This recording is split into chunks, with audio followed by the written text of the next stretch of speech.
baseball fans of the nation, welcome to the All-Star Game. This is Bob Elson of station WGN Chicago, speaking to you from Crosley Field in Cincinnati, where this afternoon the Mutual Broadcasting System and associated stations are very happy to bring you a running story of the 6th annual All-Star Game.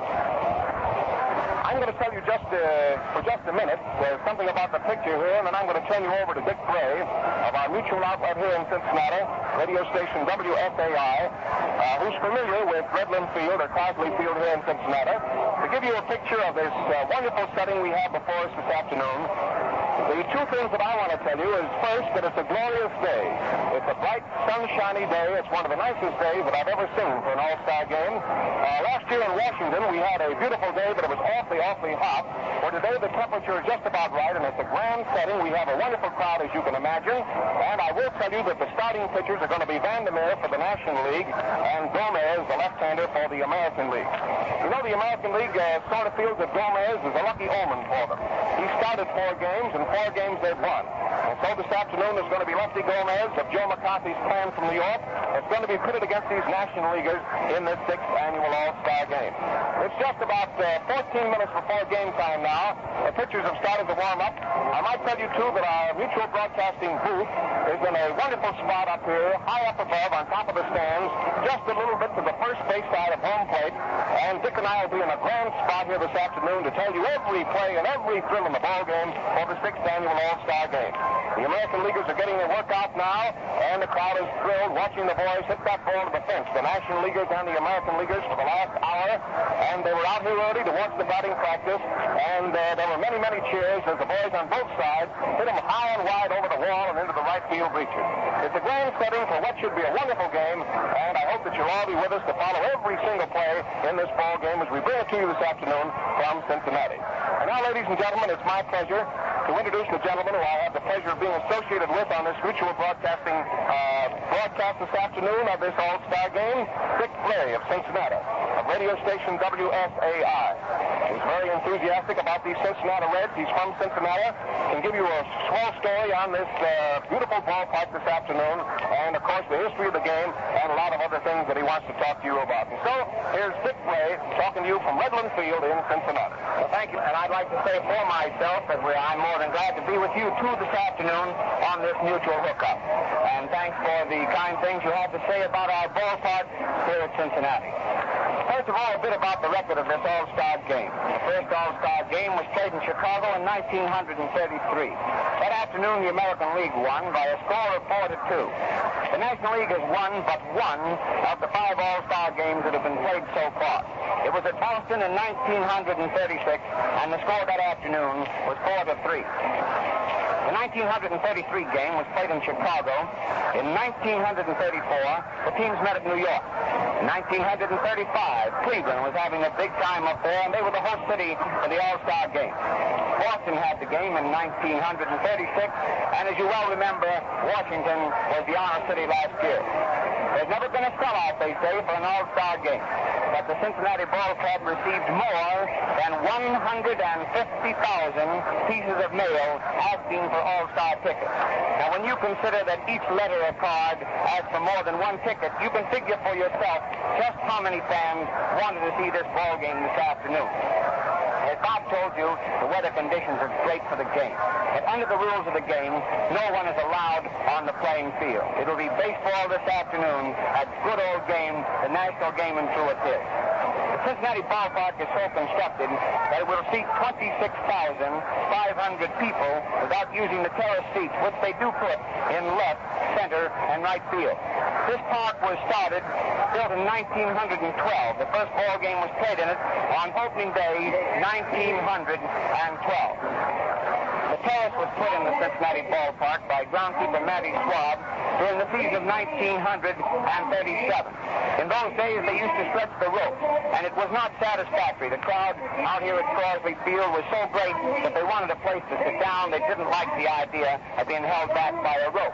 They probably remember the night that the St. Louis Cardinals and the Reds played a night game here, where the crowd was right around the home plate bar, just as though you would see a ball game on an amateur diamond.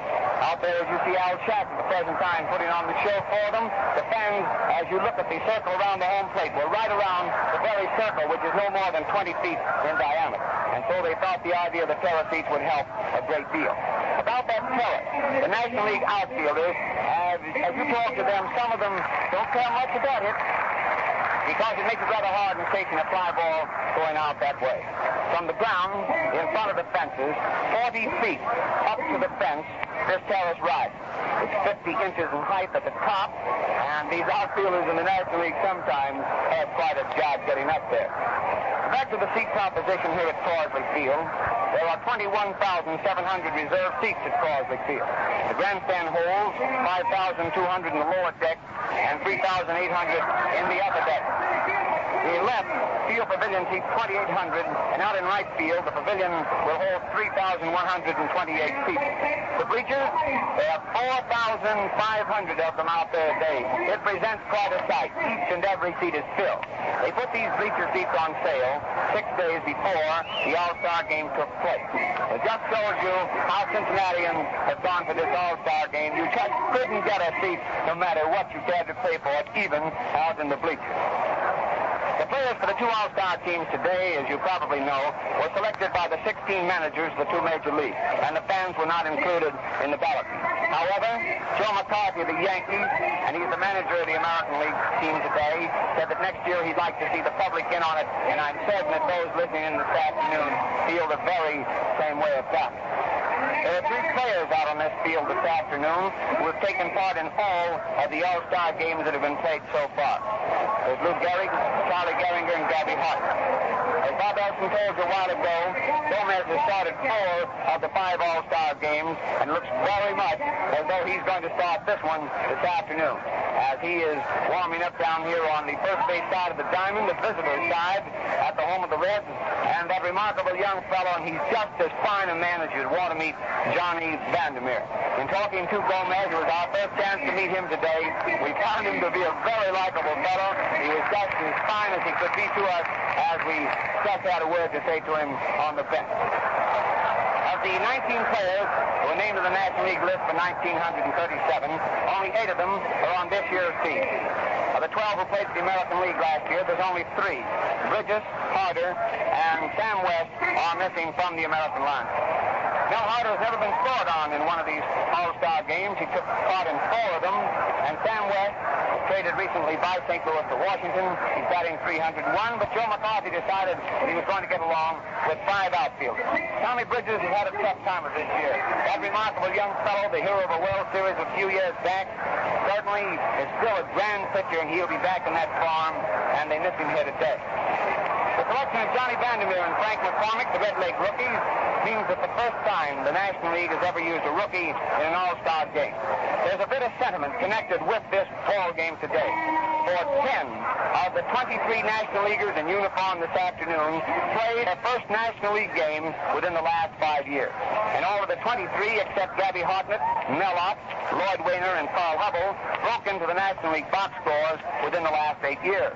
Today, it calls back to memory an opening day at Crosley Field in 1922, when a young fellow got back of the plate, and out to the pitcher's mound walked that immortal Grover Cleveland Alexander. It was Gabby Hartnett back of the plate, and through 16 dust-covered seasons, not dusty with the record that he's made, however, Gabby Hartnett comes back today to the scene of his first Major League Baseball game. And by the way, it was the first Major League ball game that Gabby Hartnett ever watched.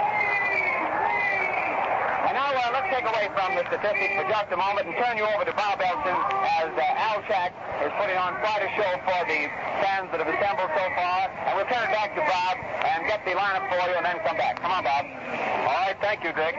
Al Shack, who we've had the pleasure of watching many, many times in World Series and All-Star games, is putting on his great act out here before this great crowd here in Cincinnati, and he never fails to get a wonderful hand.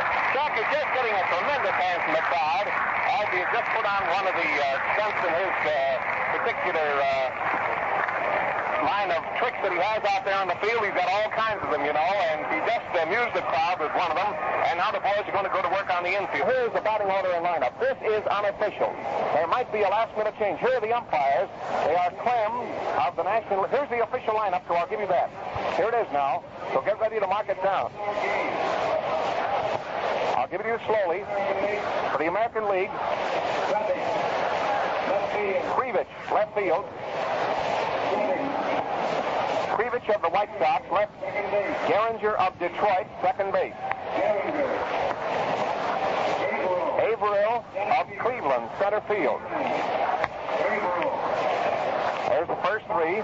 Fox of Boston, first base. There are the first four men now. DiMaggio of New York, right field. There you have the American League outfield now. Averill, Krivich, and DiMaggio. All right, here's the catcher, Bill Dickey of New York. He'll bat number 6 and will be back at the plate. All right, at shortstop is Cronin, the manager of the Boston Red Sox, with an average of 307. Here's a surprise. At third base is going to be Buddy Lewis in place of Red Rolfe. Lewis hitting 292 from Washington. Gomez is the starting pitcher. 6 victories and 8 defeats. So there you have the American League lineup, fans. And now here it comes for the National League. Hack of the Chicago Cubs, third base. Hack of the Cubs, third base. Herman of the Chicago Cubs, second base. There you have the first two men. Goodman, Ivy Goodman of Cincinnati, gets a tremendous hand as his name is announced here, and he's a wonderful player. Ivy Goodman in right field. He has 20 home runs this year. Medwick of the St. Louis Cardinals in left field. Opp of New York, third baseman of the Giants, is going to play in center field. Lombardi of Cincinnati will get Big Cesar Lombardi, and what a tremendous hitter he is. His name draws a big cheer. McCormick of Cincinnati, first base. Hey, the Reds are certainly well represented in this starting lineup. DeRocher of Brooklyn is going to start at short in place of Marky Vaughn because of a left-hand pitcher. Vandermeer of Cincinnati is the starting pitcher. Now I'm going to repeat it for you, and here are the umpires. Bill Clem is back at the plate. Geisel, American League, at first base. Elephant, National League, second base. Basil, American League, third base. Now they're going to use the National League ball here for the first 4.5 innings and the American League ball for the last 4.5. The National League ball for the first 4.5, the American League ball for the last 4.5. Now you have that. Now here's the lineup again in the batting order. We're going to repeat it for you. For the American League, Krivich in left field, Gehringer at second, Averill in center field, Fox at first, DiMaggio in right field, Dickey catching, Cronin at short, Buddy Lewis at third, Gomez pitching. For the National League, Hack at third, Herman at second, Ivy Goodman in right field, Joe Medwick in left field, Millard in center field, Lombardi catching, McCormick first, DeRocher short, and Vandermeer will be the pitcher. Also, the National League players are all wearing their home uniforms. That is white. The American League players are all wearing their traveling uniforms. They're gray. So that's the one difference in the uniform. And also, all the players wear their own uniform. In other words, Mike Krivich of the White Sox is wearing the White Sox traveling uniform. Cronin of Boston is wearing the Boston traveling uniform. DiMaggio is wearing the Yankee traveling uniform. The American League team will occupy the dugout behind first base, and the National League team will occupy the dugout behind third base. The umpires are out at the plate now with the managers, and we're getting all set to go. The park is absolutely jammed. It's a glorious day. It should be a real thriller today. Gee, it should be a wonderful ball game, and we're getting all set now for the start of play. Here's an announcement from the field. Well, people sitting in the cockpit along the field, please remove their coats from the railing. They're asking the people sitting in the first row of the boxes along the field to please remove their coats from the railing. Now, from our position here, we're just a few feet to the right of the home plate. We're looking directly towards center field. Now, first base is to our right, and third base is a little bit to our left, straight down the line. Straight down the left field line to the left field fence is 328 feet. The left center is 382 feet. The center field is 388. The right center is 387. to the right field line is 366. And now the National League team is going onto the field, and we're getting all set now for the 6th annual All-Star game between the National League and the American League being played down here in Cincinnati on a glorious day. Vandermeer, who has won himself a spot in the Hall of Fame that no other can even encroach upon, of having pitched 2 consecutive no-hit games this year, is going to be the pitcher. And I don't have to tell you that he's a real favorite down here in Cincinnati. Hey, they have Vandermeer sodas, Vandermeer pennants, Vandermeer everything down here in Cincinnati, and justly so because he's a real favorite. The first man to bat for the Chicago White Sox will be Krivich, who's playing in left field. His average is 288. They have Vandermeer's pictures all over town here on streetcars, billboards, pennants, and everything else. Vandermeer is going to pitch. Now here's the lineup as we look out on the field. There's Hack at third, DeRocher at short, Herman at second, McCormick at first. Goodman in right field. The center fielder is Mellop, and the left fielder is Medwick of the Cardinals. The catcher is Beezer Lombardi, and the pitcher is Vandermeer. Now we're all set for the opening play in the All-Star game. Bill Clem of the National League is the umpire back of the plate. He will umpire behind the plate for the first 4.5 innings, and then Harry Geisel of the American League will go back of the plate for the last 4.5 innings. The setting is absolutely perfect today. The weatherman must be given a real round of cheers because he's given us one of the most glorious days we've ever had. We're all ready to go now, and I know that you join with me in saying, may the best team win. All right, here's Mike Krivich up now. Vandermeer looks him over, getting all set to start play. Artie Fletcher is coaching down at third base. The Yankee coach is down at third base now, and he talks it up as we get all set to go. Here's Krivich, a right-handed batter up, and Vandermeer starts that sweeping windup of his. The first pitch is a strike, a beauty, right over the inside corner. Baker is coaching at first base for the American League. It's 1 strike on Krivich. Nobody on and nobody out. It's the first half of the first inning of the All-Star game. Now Vandermeer starts that sweeping windup again. It's a fly ball into center field. The center fielder's going back out. He's going up the incline. He caught it. Out ran up the incline in center field for a long drive of 370 feet off the bat of Mike Krivich. He almost misjudged the ball that time. He started to move in and then turned around and tore back and up the incline that runs up toward the center field fence. It's not a very steep incline, but it's an incline nevertheless, and he ran back to catch it. Now that's one gone, and the next man to come up is Charlie Gehringer, the famous second baseman of the Tigers, a left-handed hitter. Here he is up now watching Vandermeer, and Vandermeer gets his side.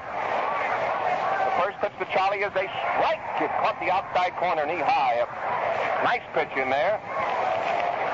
1 out and nobody on the bases in the first half of the first inning. It's Vandermeer against Gomez. Vandermeer is getting a sign again from Beezer Lombardi. Here's the next pitch. It's a fastball, too low. Lots of stuff in the ball that time, but low. Bill Clem, the umpire back of the plate, went to his knees to watch that one, and the count is 1-1. Nobody on the bases, 1 out. The American League is batting in the first half of the first inning. Vandermeer is getting a sign again. Here's the next pitch. He started to swing, but stopped at the ball. Lots of stuff on that one again, but it was too low, and the count is ball 2 and strike 1 on Gehringer. The next man to come up will be the center fielder, Earl Averill of Cleveland. Gehringer's hitting 323. Pitch to Charlie at the fastball. He didn't intend to hit it. It's a bouncing ball to the pitcher. There's a throw. He's out. Vandermeer to McCormick. He was backing away from a low inside pitch. The ball hit the handle of his bat and bounced back to Vandermeer just a few feet to his right. He ran over and picked the ball up and threw him out. Now the next man to come up is the center fielder, Earl Averill. Averill batting. His average for the year is 373. Fox is hitting 348. DiMaggio 328. Dickey 316. There's 2 out. There's nobody on the bases, and the ball game is in the first half of the first inning. Now Vandermeer gets his sign again. Here's the pitch, and it's a ball low and inside to Earl Averill, a left-handed hitter. Number 3 in the back of his gray Cleveland uniform. National Leaguers talk it up out there in the field. Hack, DeRocher, Billy Herman, and McCormick. Vandermeer is winding up. Here's the next pitch. It's a fastball, low and outside. A ball makes the count 2-0 now on Averill. The next man to come up will be Fox, first baseman of the Boston Red Sox. Vandermeer looks this hitter over carefully. He's a dangerous hitter, too, Averill. Starting his windup. Here's the next pitch. Fastball. He hit the ground ball to the second baseman, Herman. He's up with it. There's the throw. He's out. Herman to McCormick, and he had him by 10 feet at first base to retire the side. No runs and no hits. The first man to bat, Krivich, sent a fly ball to Mellop. Gehringer bounced bounced out to the pitcher. Averill bounced out to Billy Herman and went out on a fast play, Herman to McCormick. Now the game is going into the last half of the first inning here at Cincinnati in the 6th annual All-Star game. The National League is coming to bat and the American League is going onto the field, and here is the setup. At third base, Buddy Lewis. At shortstop, Joe Cronin. At second base, Charlie Gehringer. At first base, Jimmy Fox. In right field, Joe DiMaggio. In center field, Earl Averill. In left field, Mike Krivich. The battery, Gomez and Dickey. Bill McKechnie is going out to coach at third base for the National League team. And Jimmy Wilson of the Phillies is going to coach at first base for the National League team. The first man to bat will be Stanley Hack of the Cubs. The American League, no runs and no hits for the first half of the first. And now the National League coming to bat. Hack hitting .322, Herman .264, Goodman .337, Medwick .342, Lombardi .360, McCormick .333, DeRocher .263. The first man to bat is Stanley Hack. There's a bleacher out in right field, remember. There's no stand in center field and no stand in left field. The scoreboard is in left center. A bleacher in right field, and it's a long swat out to that right field stand, 366 feet. To the left field fence, in the corner is 328.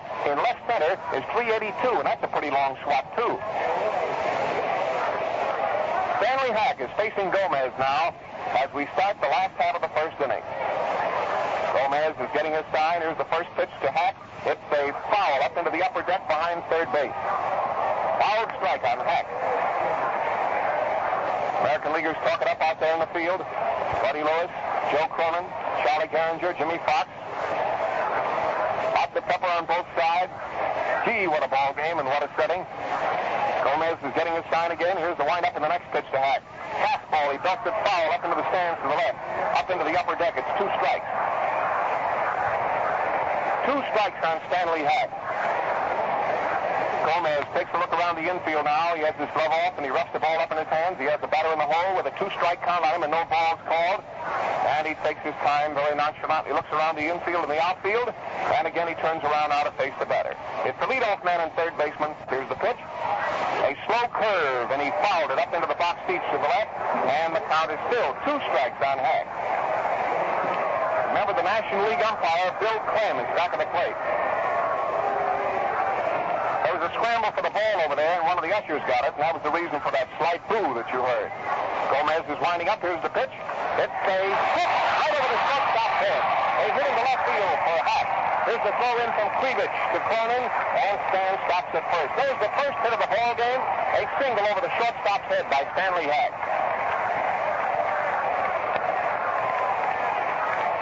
Now the next man to come up is Billy Herman of the Cubs, second baseman. Billy Herman batting with Hack on first base. Nobody out here in the last half of the first inning. National League against the American League. Now Gomez is ready to pitch to Billy. Here's the pitch. It's a ball high and outside. A pitch out. They thought he was going down. Stanley Hack gets the first hit of the game, a sharp single over the shortstop's head. The pitch to Billy Herman. He hits the ground ball to the shortstop corner. He fumbles it. It goes right through in the left center field, and a pitch runners on first and third. It's an error for Coleman. A ground ball to the shortstop corner. He fumbled it. It went right through him into left center field, and it puts a man on first and a man on third, and brings up Ivy Goodman.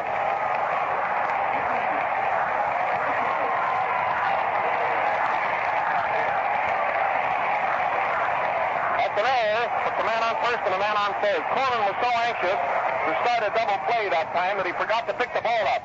Now Goodman up a slow curve over the outside corner. It's a strike. Man on first and a man on third. Nobody out here for the National League. The ball game is in the last half of the first inning, and there's no score. Here's a fastball. He swung hard and fouled at that time back into the screen, and it's 2 strikes on Ivy Goodman. Ivy, a good pull hitter, a left-handed batter. Next man to come up will be Joe Medwick. There's a man on first. There's a man on third. A single and an error by Cronin. Gomez takes a lot of time, gets the sign again from Bill Dickey. There's a fastball, and he fouls it again. He caught the ball on the handle of his bat and hit it right back at the plate up into the screen. And the count now is still 2 strikes on Goodman. Gomez takes a look around the infield. Third baseman Buddy Lewis said something to him. Gomez is getting his sign again. The next pitch is a curve, a slow ball outside, a slow curve, and it was too far outside. It's a ball. Bill Dickey, who's back at the plate, steps out in front of the plate, says something to Gomez, and then throws him the ball. There's nobody out. There's a man on first and a man on third here for the National League in the last half of the first inning, with Gomez opposing Vandermeer. Gomez looks toward right field. Turns around now again and faces the hitter. Goodman stepped out of the batter's box to dry his hands a bit, and now he's getting up in there again. Man on first and a man on third, and Ivy Goodman up. Gomez is getting his sign. He's all ready. Here's the pitch. Fastball. He hits a foul. It's coming back and going into the screen, and the count is ball 1 and strike 2 on Ivy Goodman. The next man to come up will be Joe Medwick, and then the center fielder, Mel Ott. The American League is really in a spot here, with the National League in the first inning having a man on first and a man on third and nobody out, and Gomez really has to do some bearing down. Here's the next pitch. It's a high foul, which is going over into the box seats behind first base. Ivy Goodman has his eye on that ball. That's 4 that he's fouled off, and the count is ball 1 and strike 2.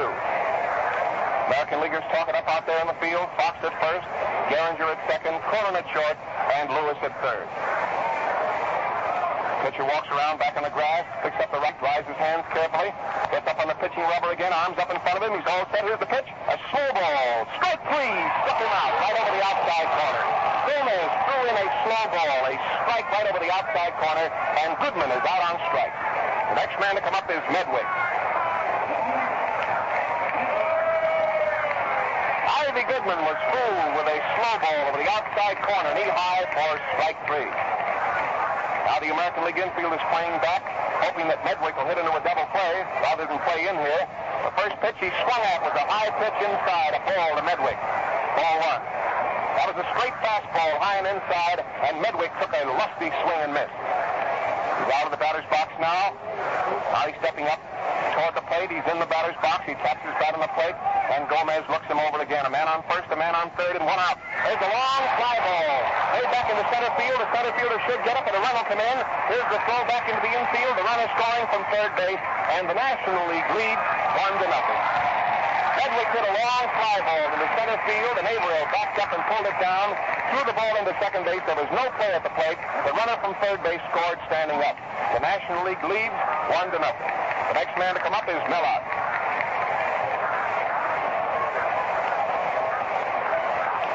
Hack scored. Man on first base, and the next man to bat is the center fielder, Mel Ott. His average for the year is 318. The first pitch is a ball. It's a fastball, waist high and outside, ball 1. Man on first base, a run in and 2 out here in the last half of the first inning. The National League leads by a run. Again, he gets his sign. He's all ready. Here's the next pitch. He swung high that time and just tipped it foul. Went back into the wire, and the count on out is ball 1 and strike 1. The next man to come up is the catcher, Cesar Lombardi. Ott is out of the batter's box, drying his hands. Steps up in there. There's that familiar number 4 on the back of his uniform. Blue cap and a white uniform with the blue 4 on the back of his uniform. And he's watching Gomez as Gomez motions to the center fielder, Averill, to move over more into dead center. He was playing out in right center, and Gomez moves him into straight dead center field, right in line with the pitcher, second base, and the outfield. Gomez is getting a sign again. Here's the next pitch. It's a slow ball. He swung hard and fouled it back into the net, and the count is ball 1 and strike 2. Remember, DiMaggio's playing right field, Averill center field, Krivich left field, Lewis third, Cronin short, Gehringer second, Fox at first, Dickey catching, and Gomez pitching. The National League leads by a run. The ball game is in the last half of the first. Fastball. He hit a high fly to center field. The center fielder, Averill, is in under it and should get it without any trouble. He's still looking up, and he caught it, retiring the side. So that's the end of the first inning. The first man to bat, Hack, drove a single over the shortstop's head. He went to third when Cronin muffed the ground ball off the bat of Billy Herman. It went into left center field, putting a man on first and a man on third. Ivy Goodman was called out on strikes. Medwick sent a long fly ball to center field, scoring the run from third. And Ott sent a fly ball to center field, retiring the side. That's the end of the first inning. The score of the ball game is the National League 1, the American League nothing. It's the broadcast of the 6th annual All-Star Game, coming to you from the baseball's capital. For a day at least, Cincinnati, the scene of the 6th annual All-Star Game. Now we're going to pause for station identification. This is the Mutual Broadcasting System. This is WGN, the voice of the people, Chicago.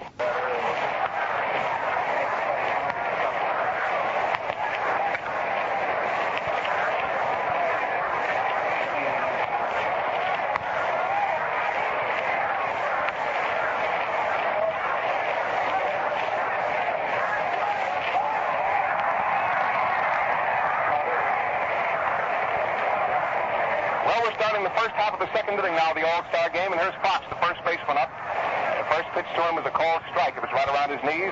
Vandermeer is ready. Here's the next pitch. It's low and outside. It sent Lombardi to his knees to keep the ball from getting away from him, and the count is 1-1. The American League is a run behind as they start the first half of the second with Fox up, DiMaggio coming next, and then Bill Dickey. Vandermeer winds up again. Here's the next pitch. He hits a high fly into left field, down the left field line. The left fielder, Medwick, is getting over. He's still following the ball in foul territory. He couldn't get it. It was a high foul fly that Medwick followed but couldn't get. He made a long run for the ball, and back near the fence, he ran into the corner. From the left field line, there's a space of about 35 or 40 feet between the left field line and the railing of the box seats. In other words, there's a lot of foul territory out there for a left fielder to run into. He was fouling that ball. There's a pretty strong wind out here blowing. No air at all on it. And the count is ball 1 and strike 2. He didn't touch the ball at all. Fox is batting. The first man up. There's nobody on and nobody out. The National League leads the American League 1-0. There's a ball that's too low that time with a lot of stuff on it, and the count is 2-2. Vandermeer shot his fist into his glove as though he figured it should have been called a strike. Count is 2-2 now on Fox, the first baseman of the Boston Red Sox. Vandermeer is starting his windup again. Here's the next pitch. It's a swing, and he struck him out. Fox swung that time with a fastball and struck out. He went all the way around trying to give that ball a ride and missed it. The strikeout of Fox. Vandermeer, you know, leads the league pitchers in strikeouts. Here's the right fielder, Joe DiMaggio. He's hitting 328, a right-handed batter. Vandermeer is getting his sign. Here's the pitch. It's a fastball low and inside, and it's a ball. The ball gets out of Lombardi's glove and rolls off a little bit to the left, and umpire Bill Clem takes out his wrist broom and dusts off the plate. Nobody on the bases and 1 out. Fox struck out. Vandermeer is getting his sign again. He's winding up. Here's the next pitch to DiMaggio. He hits a foul up on top of the roof off there to the right, and the count is 1-1 on the batter. National Leaguers peg it around. Back to DeRocher. DeRocher fires the ball back to the pitcher. The other boys in the infield talk it up, Billy Herman and McCormick. American League is starting in the first half of the second. They're trailing by a run. Vandermeer is ready to pitch again to Joe DiMaggio. It's a swing and a foul back into the screen. The count is ball 1 and strike 2. Boy, this Vandermeer looks awfully good out there today. He's got a world of speed and seems to have all his control out there today, which makes him a mighty, mighty tough customer. Vandermeer and Gomez are the starting pitchers. The American League has not made a hit. Vandermeer winds up again. Here's the next pitch. DiMaggio hits back to the pitcher. A high bouncing ball. There's a throw to first, and he's out. Vandermeer to McCormick. He hit a slow, high bouncing ball back at the pitcher to Vandermeer's right. He went about 5 feet to his right, grabbed the ball in a high bounce, turned and fired the ball to McCormick to get his man. 2 out. The next man to come up is Bill Dickey. Here's Bill Dickey. His average for the year is 316. He's hit about 16 home runs. One of the leading hitters in the American League and runs batted in. The first pitch is a ball. It's low and outside away from a left-handed hitter. 2 out and nobody on the bases for the American League. They're batting in the first half of the second. The National League leads 1-0. Billy Herman shifts way over in front right field, back on the grass. There's a ground ball out to Billy Herman right where he was playing. He's up with it. There's the throw. He's out. Billy Herman to McCormick, and it retires the side. No runs and no hits again. And no hit Vandermeer is sailing right along. In that inning, the first man to bat, Fox, struck out. DiMaggio bounced out to Vandermeer. Dickey bounced out to Herman. No runs and no hits. The score as the game goes into the last half of the second inning, the National League 1, the American League nothing. Now the American Leaguers are going onto the field. DiMaggio going to right field. Averill to center field. Krivich to left field. Fox to first. Garinger to second. Cronin to short. Lewis to third. Dickey catching and Gomez pitching. We'll repeat the lineups every once in a while for the benefit of you baseball fans who might be tuning in late. It's the 6th annual All-Star game in Cincinnati. And we're going into the last half of the second inning. Gomez against Vandermeer with the National League leading by a run. There's been only 1 hit made in the ball game. That was a single by Hack, the first man up. Now the game is going into the last half of the second, and the first man to bat, a Cincinnati boy, gets a tremendous hand from the crowd. It's Big Beezer Lombardi. His average for the year is 360. Not only a good catcher, but a tremendous hitter. Lombardi. In fact, I was was talking to Bill Terry last night, and he said something like this. I think I'll leave Lombardi catch the whole game and just see how the American League can get him out, because we can't. Lombardi is coming to bat. The American League, the National League second pitcher is starting to warm up. It's Bill Lee of the Cubs. Lee of the Cubs will pitch the second 3 innings. He has started to warm up with Hartnett down the left field line. The second pitcher for the American League has not started to warm up as yet, but I believe it's going to be Johnny Allen. Here's Lombardi up at the plate now, and Gomez gets the sign. Here's the pitch. It's a fastball, too low, ball 1. Nobody on, nobody out. Last half of the second inning, and the score is the National League 1, the American League nothing. The American League has not made a hit off of Vandermeer. Gomez is getting his sign. Here's the windup in the next pitch. It's a fastball. He hits the ground ball to the third baseman, Buddy Lewis. A big bounce. He gets it over to first base, and he's out. Lewis to Fox. He hit a high-bounding ball to the third baseman's left. Lewis speared the ball and threw the ball across the infield to get his man. Lewis to Fox on an easy play. Now the next man to come up is the first baseman, McCormick, a first-year man with the Cincinnati Reds who has made a very impressive record. His average is 333, and he's driven in over 60 runs. McCormick batting, a right-handed hitter, facing lefty Gomez. Here's the pitch, a fastball. He hits a high pop fly in the infield, right close to second base. Gehringer's getting it. The ball is at the second base side of the bag, and Gehringer takes it easily for the second out. A high pop-up off the bat of McCormick is taken by Charlie Gehringer for the second out. That's 2 gone now in the last half of the second. Here's the famous ex-Cardinal shortstop, Lippy DeRocher, who is really the guiding spirit of the famous Gas House gang of the St. Louis Cardinals that we watched for so many years with the St. Louis Cardinals. Now the shortstop of the Brooklyn Dodgers, a right-handed hitter. He's batting with 2 out and nobody on for the National League in the last half of the second. A fastball is into the dirt, and it's ball 1. DeRocher batting. Gomez puts his glove under his arm and takes a look around the infield to see how everything's set out there. Boys are all ready. They talk it up and shout words of encouragement to him. Gomez is getting his sign. Here's the pitch, a fastball inside. Lippy swung and caught the ball on the handle of his bat. It was a foul, and it's 1-1. DeRocher batting. National League shortstop. He's facing lefty Gomez. Gomez takes a lot of time pitching to him. He started his windup again. Here's the next pitch. It's a slow curve. It's just right in there over the inside corner, knee high. It's called by umpire Bill Clem, and it's ball 1 and strike 2 on DeRocher. Gomez has started a long sweeping windup this time. Here comes the next pitch. It's a fastball in too close to a right-handed hitter. It forced him right out of the batter's box, and the count is 2-2 on the batter. The National League leads 1-0. Hack scored what has been the only run of the game so far. There's been only 1 hit. That was by Hack. Gomez looks around again. Now he's facing the batter, DeRocher. He's starting his windup. The pitch. He hits the grounder. Foul down the left field line. It goes into the box seats behind third. A high bouncing ball went into the box seat.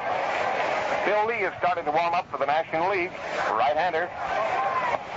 Lee's record this year, he's won 9 games and lost 4. Vandermeer has won 10 and lost 3. Gomez has won 6 and lost 8. There's a fly ball down the right field line. This fly ball may go for a hitter. It may be foul. It's foul. It goes into the box seat way down the right field line. DeRocher tried to place that one into right field. You could tell by the shift of his feet, but he hit it foul instead, far down the right field line. In right field for the American League is DiMaggio. In center field is Averill. In left field is Krivich of the White Sox. Cleveland center field, New York right field. Around the infield, Buddy Lewis, Joe Cronin, Charlie Gehringer, and Jimmy Fox. Gomez is winding up again. Here's the next pitch. It's a slow curve. He hits the ground ball to the shortstop. Cronin's up with it. There goes the throw. He's out.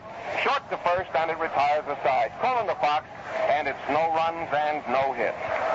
Well, that's the end of the second inning. The All-Star game in Cincinnati. National League is going out of the field now, and the American League will come to bat trailing by a run. And the first man to come up is the gent who made the error in the first inning, Joe Cronin, the Boston manager and shortstop, who has an average of 307. Then will come Buddy Lewis with an average of 292, and then the pitcher, Gomez. The second American League pitcher, I believe, is going to start to warm up now because Rick Farrell, one of the American League catchers, is walking down the right field line, and the identity of the second pitcher will very soon become known.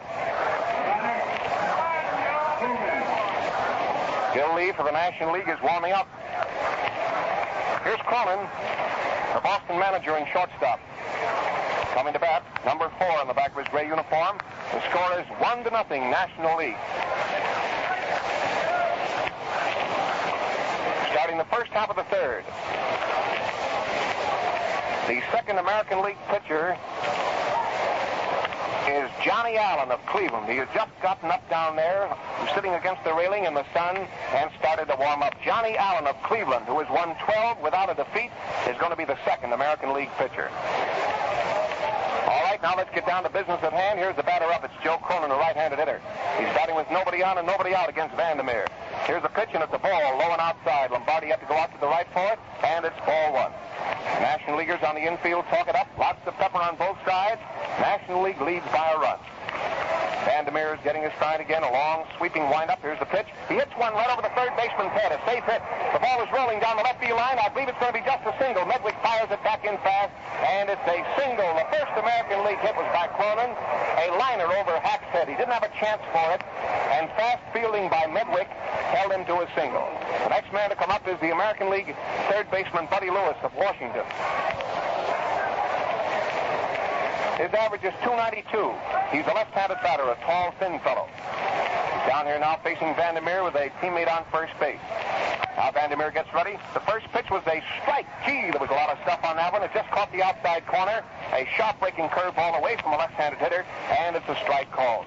The American League trails by a run, and the American League has a man on first with nobody out. Throw to first base, but he's back safely. Again, a throw to first base, and he's back safely. The umpire at first base is Basil. Geisel at third base, and Belafont at second. Pitcher's getting all ready out there again. Here's the next pitch to Buddy Lewis. It's a ball. There's a throw to first. He slid back in head first. He's safe. A pitch out that time was called for, and Lombardi fired the ball to first baseman McCormick, and Cronin had to slide and go back into the bag head first to get back safely. The second pitchers for each side are warming up. Their Lee for the National League, Allen for the American League. Pitcher's getting his sign out there again, ready to pitch now to Buddy Lewis with a man on first. Lewis takes a low inside pitch for a ball, makes the count 2-1 on a left-handed hitter. The pitcher's due to come up next. National League scored their run in the first inning on a hit, a single, a long fly ball, and an error. Here's the next pitch, and he swings and hits one way down the left field line, a foul ball for Buddy Lewis, and the count is 2-2 on the batter. New ball is tossed into the game. The National Leaguers peg it around. Hack to DeRocher. DeRocher is walking in behind the pitcher and throwing him the ball now, and then goes back to his position at short. In left field is Medwick. In center field is Mellott. And in right field is Ivy Goodman. That's the picture here at Cincinnati. The ball game is in the first half of the third. Now he's ready to pitch again to Buddy Lewis with a man on first base and nobody out for the American League. Here's the pitch. He swung hard that time and fouled the ball. And the count is still 2-2 on the batter. Again, a new ball is tossed around a bit, and then back to the pitcher, Vandermeer. The starting pitchers, remember, are Vandermeer and Gomez, and they are both left-handers. Vandermeer gets the sign out there again. He's ready now. Man on first has a short lead off. Watch it now. Here's the next pitch to Lewis. It's a swing and a foul up into the upper deck behind third base. From the shift of Buddy Lewis's feet, it looks as though he is trying to hit that ball down the left field line. It looks very much as though Lewis is trying to hit the ball in the left field. He did foul 3 times up into the stands behind third base. Vandermeer is getting his sign again. A left-hand hitter, Lewis, is up at the plate with Cronin on first base. The next pitch is a ball rolling outside. Ball 3 makes it 3-2 now. Now the National League infielders move in a bit behind the pitcher and talk to Vandermeer. Now they're backing up again. Hack, DeRocher, and Billy Herman. McCormick, of course, stays over at first base because there's a man on first, Cronin. He drove a sharp hit over Hack's head. Vandermeer takes his time out there again and gets all ready to pitch again to Buddy Lewis. A left-handed hitter, he swings and hits a high fly into center field. If the center fielder Mellott should have no trouble with, he's way back, but he's under the ball, and he has it for the first out. Buddy Lewis hit a long fly ball into right center field, about 375 feet from the plate. It was caught by Mellott for the first out. Now the next man to bat is the Yankee pitcher, Gomez.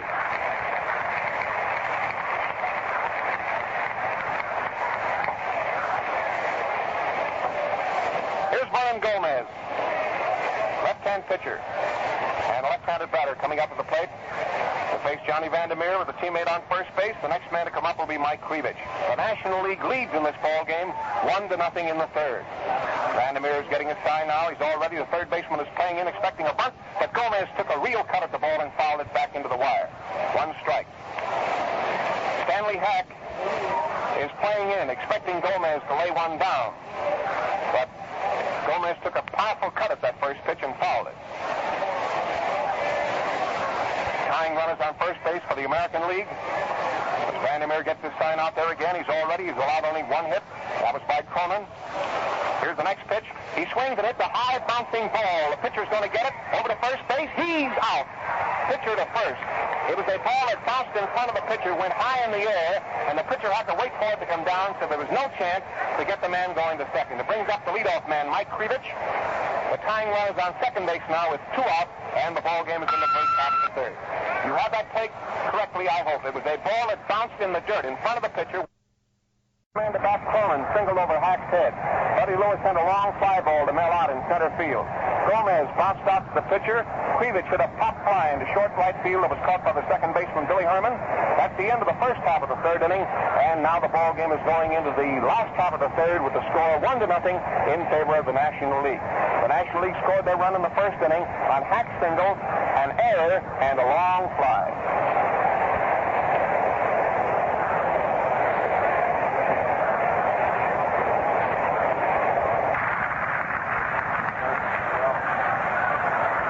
Ready to start the last half of the third inning of the All-Star game in Cincinnati. The National League leads the American League 1-0. Hank Lieber stepping into the batter's box to bat for Vandermeer. Big, powerful-looking fellow and a right-handed batter, and Gomez gets all ready to pitch to him. The windup, and here's the first pitch. It's a fastball, and he hits a fly ball back into left field. The left fielder, Krivich, is back near the fence. He caught it. Krivich went up the incline and back against the green boards of the fence in left field to catch Lieber's long fly. He hit the first ball pitch.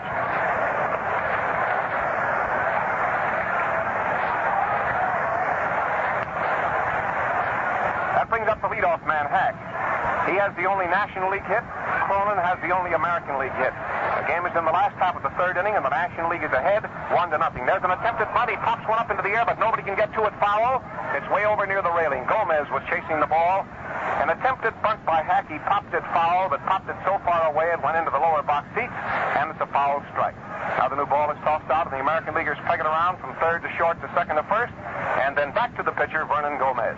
The second pitchers for each league will be Johnny Allen for the American League, Bill Lee for the National League. Here comes the next pitch to Hack. It's a slow curve. He hits a bounding ball to Gehringer. He's up with it. There's the throw. He's out. Gehringer to Fox. 2 gone. Hack hit a low bounding ball right at the second baseman, Gehringer.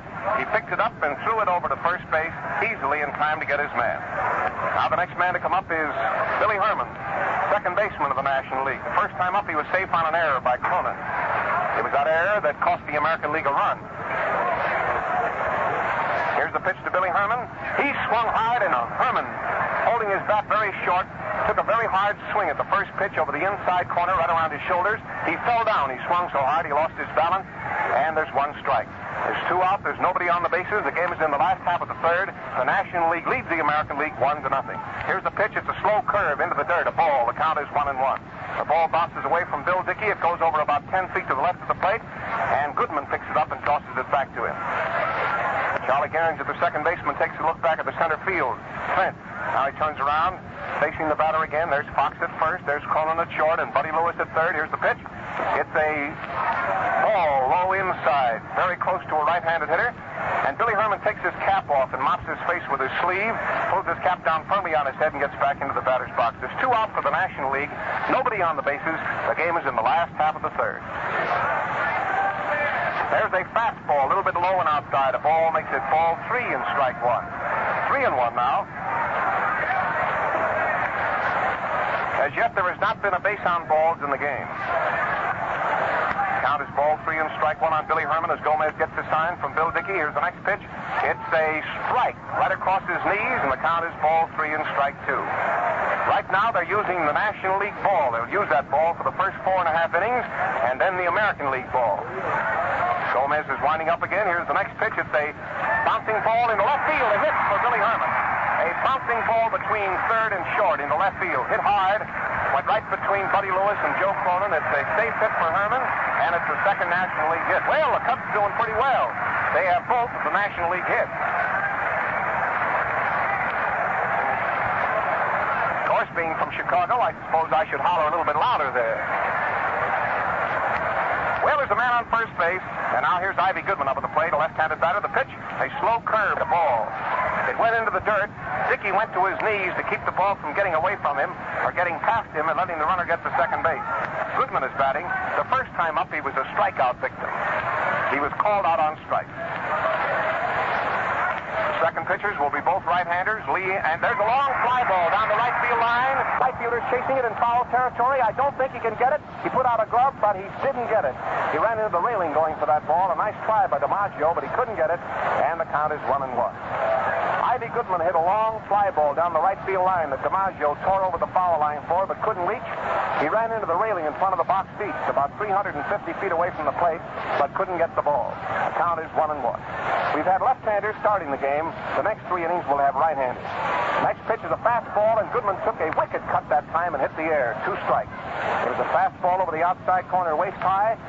Gomez is keeping the ball outside, away from a left-handed hitter, Ivy Goodman, who is a good hitter. Man on first base and 2 out with a count of ball 1 and strike 2. There's a ball. He crossed him up that time and threw an inside pitch around his knees, but it was too close, and the count is 2-2. Ball 2, strike 2. The American Leaguers talk it up out there in the infield. The National League leads by a run. The game is in the last half of the third. Here's the pitch. He hits a high foul fly in the stands. It's going off behind first base up into the upper deck, and the count is 2-2 on Ivy Goodman. Ball game is in the last half of the third here at Cincinnati, the 6th annual All-Star game, and it's a real thriller.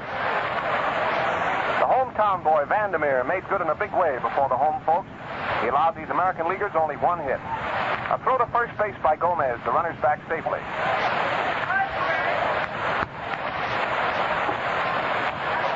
Pitcher takes his time out there now. He's getting all ready. Here's the next pitch to Goodman. He hits a high pop fly in the infield. The catcher, Bill Dickey, is under it, just about 10 or 15 feet down the first base line. It looked like it was coming down fair, but the strong wind blowing out here today blew it foul, and Dickey caught it 15 feet from the plate toward first base, 5 feet outside the line in foul territory to retire the side. No runs and 1 hit. That's the end of 3 innings of the All-Star game in Cincinnati. The scores: the National League 1, the American League nothing. All right, ladies and gentlemen, your play-by-play announcer for the next 3 innings will be Dick Bray of station WSAI in Cincinnati. All right, Dick, tell them all about it. Thank you, Bob. And Charlie Gehringer comes up. He'll be the first batter to face tall Bill Lee. Bill comes in with his first pitch. It's low for ball 1. Charlie Gehringer, just about as smooth-looking ball player as he is out on the field, does things very easily. Bill Lee taking his wind up. Lombardi still giving the signs. The pitch comes in high for ball 2. And the first 2 pitches to Charlie Gehringer have missed the mark. Gehringer stands deep in the batter's box, which is 6 feet long and 4 feet wide. Deep in the batter's box, waits for the pitch and takes it for a called strike. Lee gets his fastball above the knees on the inside corner. Gehringer, that's behind him. He doesn't waste any motion at the plate. Bill Lee pitches. It's outside, and it's ball 3. And now Lee is behind the batter, Charlie Gehringer. Score 1-0 in favor of the National League. Bill Lee goes back with his wind-up. The pitch comes in and misses for ball 4. Charlie Gehringer walks to first base. And as they say in baseball, when you walk the first batter, sometimes he comes home to roost. Earl Averill of Cleveland, who takes a very peculiar stance in the batter's box, one that we're not used to looking at here at Cincinnati. He gets far in the front of the box. He gets as close to the pitcher as that box will allow him. Must be a good one because he can face that ball. Off first base is Gehringer. The pitch is inside for ball 1. Averill looking down at third base. Artie Fletcher of the Yankees is doing the coaching. And in this ball game, the same as they do in the regular scheduled games, they have their signs to hit and to take. And Bill Clem comes out to look at the batter's box where Averill was putting the foot. Earl's right foot is in the front part of the batter's box. His left foot about even with the front of the home plate. Off first base is Charlie Gehringer. There's no one out. Bill Lee ready to pitch, and it's strike 1. He tries his curveball, gets it on the outside corner above the knee. Averill, a rather nervous type batter. He doesn't stand still on the plate. He moves around. However, when the pitcher gets ready, he's ready. Here comes Lee's pitch. It's wide for ball 2. And And when we say a nervous type batter, we mean the type of batter that doesn't just stand there with that nonchalant attitude. Earl moves around. That is the meaning of our interpretation of his batting stance. Bill Lee all set. They're playing Aber over into right field, a full hitter. And foul ball. Strike two. The pitch was on the inside, and Earl pulled it down the first base line. Johnny Allen continues to warm up in the bullpen back of first base with Rick Farrell, the catcher of the Washington Nationals. Carl Hubble is starting to warm up for the National League. The pitch, and it's hit a fly ball into short center field. Into left center field, Joey Medwick comes over, gets in front of Mellott, and makes the catch. And Joe Medwick, who knows a bit about playing this outfield here at Cincinnati, the ball was hit just to the left of second base, but the sun at Crosley Field beats over towards right field, and Joe probably figured that by going over towards center field, he could get the sun off his shoulder and make the catch easier. And here's the powerhouse from the American League, Jimmy Fox. Jimmy swings at the first pitch and misses with strike one. Very likable fellow. We saw him for the first time today. Very, very fine. Like all those big-timers, they're all right. Bill Lee set the pitch. Gehringer off first base. It's outside for ball one. The scoreboard, if you believe in numbers, a ball, a strike, and out. There's a one on the board. It's 1-0 in favor of the Nationals. Gehringer off first. Bill Lee getting set, lets the ball come in, and Fox swings at the foul ball, ducks down into the dirt behind the home plate for strike two.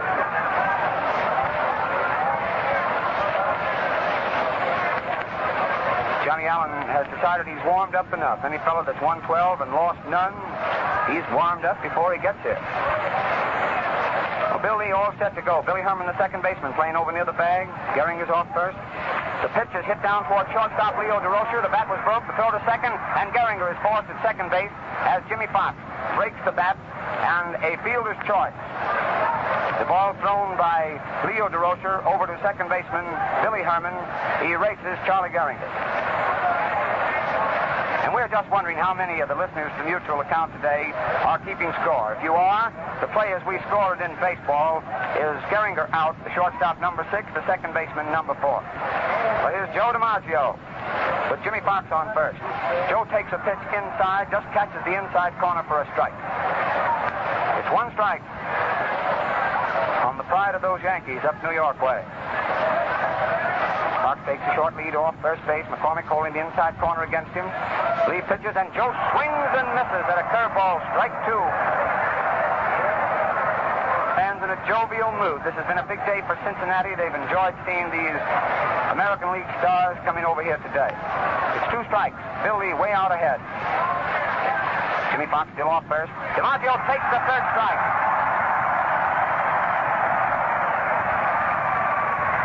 And Joe DiMaggio is called out on strikes to end the fourth inning for the American League. There were no runs, no hits. There wasn't an error made. In fact, there's been but one error made in the ball game, and that was by Joe Cronin, the shortstop for Boston, who's playing shortstop today. However, in this fourth inning, the American League had one man left on base, Jimmy Fox. It's 1-0 as the National League comes to bat in the last half of the fourth inning. The first batter will be Joe Medwick. He'll be followed by Mel Ott and Ernie Lombardi. You know, as we announced this lineup today, Bob, I'm speaking to Bob Elson here to my side and to you at the same time, how a manager would feel if he was to wake up in the morning and find a lineup facing like these two managers. How would you feel if you were the manager, Bob? Oh, I'd feel pretty good, Dick. I should say they've got the finest baseball ivory in the world out here in front of us today. And now we're ready with Johnny Allen of Cleveland coming out to the pitching mound. Johnny's a tall, right-hand pitcher. Lefty Gomez went 3 innings of this ball game. He allowed 1 run, 2 hits. He struck out 1 man.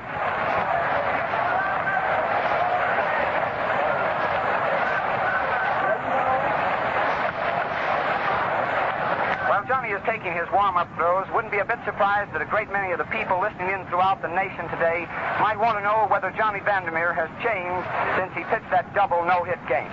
When he returned to Cincinnati on the Friday, they had the big reception. We met him at the depot and took him to breakfast. The first thing he wanted to know, could we still have that boat ride we talked about before he pitched the first no-hit game? That's Johnny Vandermeer, just a likable kid. And here's another fellow at the home plate. A youngster, yes, sir, quite a ball player, too. In fact, all you have to say, they're all ball players out here today. Johnny Allen, picking up the pitching duties for the American League, is facing Joe Medwick with the score 1-0 in favor of the National League. The first pitch is outside, and Joe takes it for ball 1. It was a fastball, waste time, missing the outside corner. Jimmy Wilson of the Phils coaching down at first. Bill McKechnie, the Reds, at third. Allen takes his windup. Again, the pitch is outside, and Joe takes it for ball 2. They pitch Joe Medwick outside. Joe, however, is considered to be a pull hitter. The outfield of the American League considers him such. They're pulled over into left field. Allen comes outside low, and it's ball 3. 3-0. Johnny kicking the dirt a little in front of the pitcher's mound. DiMaggio's pulled over into right center field. Abrams a bit to the left side of second base as we look at it from the press box. Krivich is over towards the foul line and left. The pitch, a fastball, strike 1. It's 3 balls, 1 strike on the Cardinal slugger. Johnny Allen stays right on the pitcher's mound, puts his right foot on the far side of the rubber, lets his arm go back, comes in, Joe swings and fouls it into the stands behind first base. 3-2. No break for the fans there. The ball hit a iron support and bounced right back onto the field.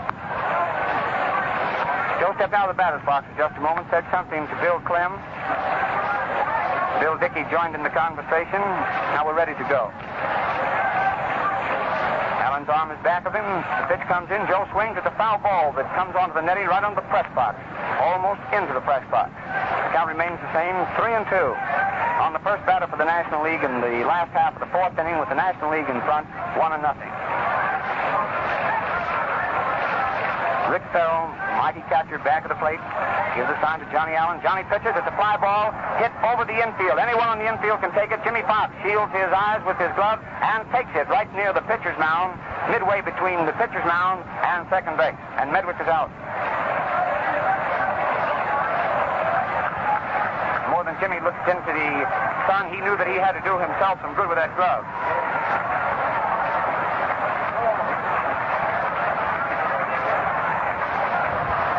And Mellott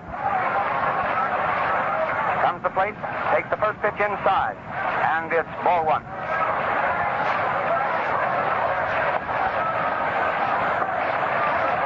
Bill Dickey back of the plate. We may have mentioned Rick Farrell here a moment ago. Bob just said it was Rick Farrell walking in, looking at him, and we said Farrell. The second pitch to Mellott comes inside for ball 2. It's 2-0. And Mellott looks down at first base coach Jimmy Wilson. Jimmy looked at Mel, then walked away. That might be a sign. They've changed these signs all over today. You can count on that. There's one away. There's no one on base, and Mellott, the count is 2-0. 2 balls, no strikes. Johnny Allen set to go. Comes in with a pitch, and Mel swings at the long fly ball to right center field. Earl Averill goes back. He can't get it. It hits the fence in right field. It bounds away. Out is around first. He heads for second. He keeps going at second base and pulls up at third with a triple.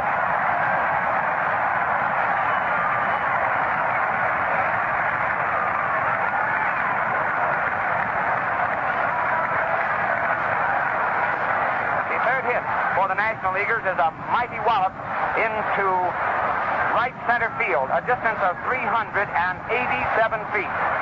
It went into the corner where the wall of the bleachers meets the center field wall. It was a mighty poke. That fella has a lot of power. There's one away. Mellott to third base, and the batter is Ernie Lombardi. Johnny Allen comes in. Lombardi swings and fouls it for strike 1. The infield for the American League, Jimmy Fox, is pulled up on a direct line with second base. So is Charlie Gehring. On the left side of the infield, Buddy Lewis is back a step at third, and Joe Cronin is up even with second and third. The pitch to Lombardi hits sharply into left field for a base hit.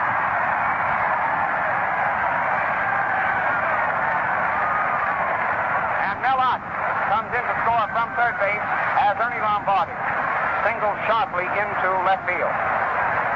Evidently, these American Leaguers had heard about Lombardi, or they take their position just as the National Leaguers do. When Lombardi's at bat, the infield ordinarily moves out towards the outfield. Buddy Lewis is back to step. The score 2-0. Frank McCormick comes to bat. The National League, of course, in front. Lombardi's at first. Johnny Allen takes Dickey's sign, pitches. McCormick swings. It's a foul ball that ducks off the bat behind the dugout on the first base side of the diamond. 1 strike.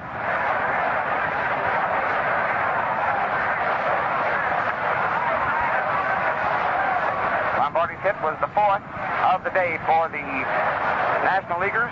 It was the 2nd off Johnny Allen. Johnny looks over at first, gets ready to pitch. McCormick swings. It's a grounder. Going down towards second base. Charlie Gehriger comes up with it, throws over to first, and McCormick is out. And on the play, Lombardi moved down to second base. It was a slow hit ball, just far enough away from Jimmy Fox that he couldn't come in to help on the play. Lombardi going down to second base, where he is now standing with 2 outs. The batter is Leo DeRocher, who grounded out Cronin to Fox when he came to bat on his only other trip to the plate in the ball game in the 2nd frame. Leo stands deep in the batter's box. Johnny Allen set to go. DeRocher looks at a pitch outside, and it's ball 1. And Bob Grove, veteran Boston Red Sox left-hander, is warming up in the bullpen. He's warming up with John Schulte, one of the Yankee coaches. Lombardi off second. Allen looks back, gets set to pitch. DeRocher takes it, and it's a called strike. A curveball catching the inside corner. Leo also a nervous type batter. He never stands still, touches his cap, swings his bat, moves his feet around. All set to go as Johnny Allen gets ready. Lombardi has a good lead at second. The pitch, DeRocher swings, it's foul. Back of first base, and it's 2 strikes. The count on DeRocher is 1 ball, 2 strikes, there's 2 outs. And the score is 2-0 in favor of the National League.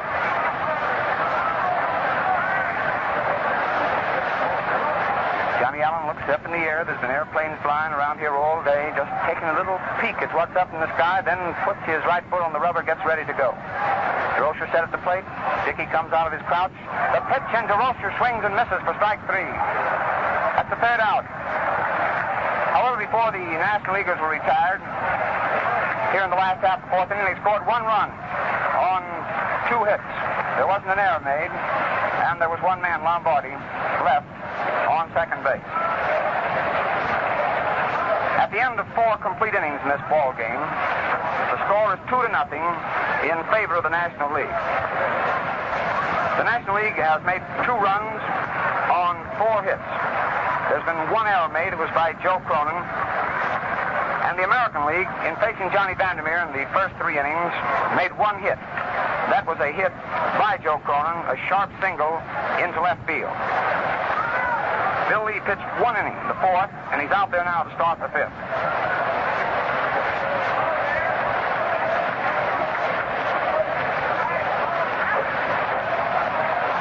Took Ernie Lombardi a little time to come out of the dugout. The big fellow never moves around very fast. Takes his time. He'd give you the impression that he wasn't hustling. He's just that type of a ball player. He's right in the ball game up to his neck, though, even though he looks as though he's just taking his time. Well, Bill Dickey is the first batter for the American League in the 5th. Bill stands deep in the batter's box. He stands as close to the box as he possibly can. Bill takes the first pitch low, and it's ball 1. He scrapes his left foot into the ground. That line nearest the home plate. Keeps his bat behind him, ready to hit. Lee comes in. It's right.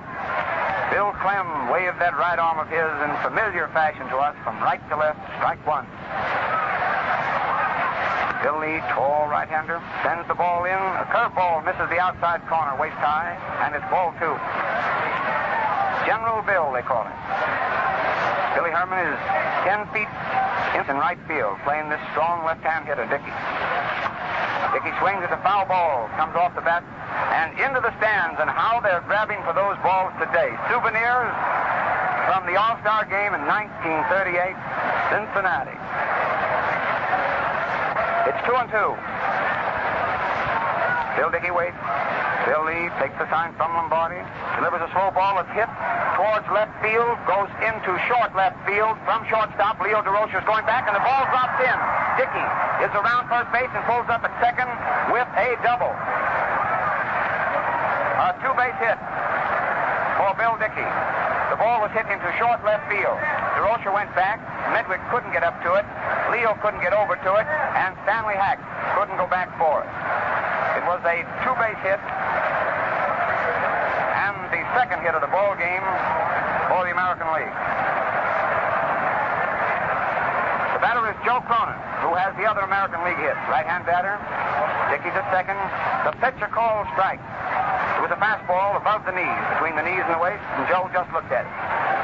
It's 2-0 in favor of the National League. Dickey's on second. There's no one out in the first of the fifth inning. Cronin looks again at a pitch that just takes the outside corner. Strike two. Bill Lee pitching very carefully to the manager of the Boston Red Sox. He got a new ball from umpire Bill Clem, massages it, looks back at Bill Dickey, who's on second. 2 strikes on Joe Cronin. Joe ready. Lee delivers. It's a long fly ball going out into center field. Right at the foot of the terrace is stationed Mel out of the New York Giants, and he takes it. A fly ball off the bat of Joe Cronin is caught in deep center field by Mel Ott. Now that's one away for the American League, and Dickey still on second. We're going to let you hear the noise first and then imagine what happened. Lou Gehrig, one of the greatest of all time, is batting for Buddy Lewis, and what a hand he's receiving. Lou Gehrig hitting for Buddy Lewis. Bill Lee all set to go. Pitches outside and it's ball one. See the big smile on Larrapin Lou as he walked up to the plate. He takes his stance in the batter's box, faces third base, pulls his foot towards right field a little. Takes a pitch that's ball two.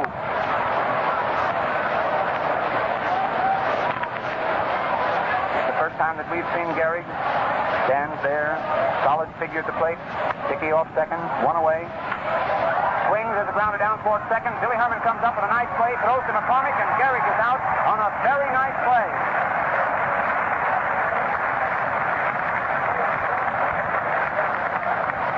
Billy Herman covers an acre of ground down there at second base. He made several plays in the last Red Lake series. It was unbelievable. You had to be here to see it. Well, Bill Dickey moved third base on the grounder, which Billy Herman picked up and threw over to retire Lou Gehrig, who pinch hit for Buddy Lewis. And now there's a consultation as time is called. Ernie Lombardi is walking out to the pitcher's mound.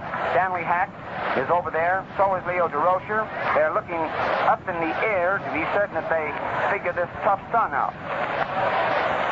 The batter is Johnny Allen. Bill Dickey's over on third base, and the score is 2-0 in favor of the National League.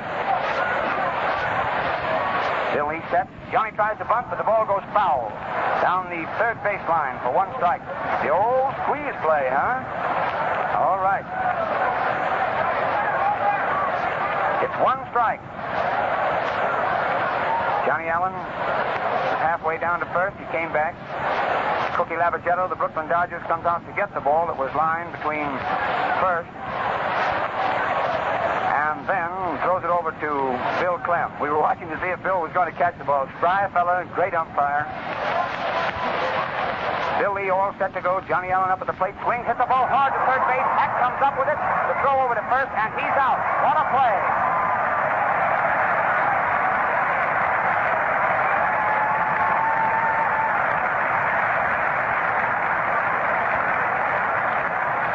Talk about a ball well hit. Johnny Allen attempted to bunt the ball, and then he really climbed on one. And when he connected, that ball was in a hurry getting down to third base. It was one of those plays that they say about third base. It's the hot corner. Well, there was one that proved that corner down there is sizzling. And to first base marches that fellow Lou Gehrig, who will take the position of Jimmy Fox. Jimmy, however, is going to stay in the ball game. He's going to move over and play third. And so if you're keeping score, put Jimmy Fox at third base, which means a 5 under the official way of keeping score in the fifth inning. The pitcher is still Johnny Allen. The catcher is Bill Dickey. At first base, Lou Gehrig is playing. At second base, it's Charlie Gehringer of Detroit. And manager Joe Cronin of the Boston Red Sox is playing shortstop. At the present time, Joe's over talking to Jimmy Fox, his own first baseman, and Jimmy's going to play third now. In left field, it's Mike Krivich. In center field, Earl Averill, and in right field, Joe DiMaggio.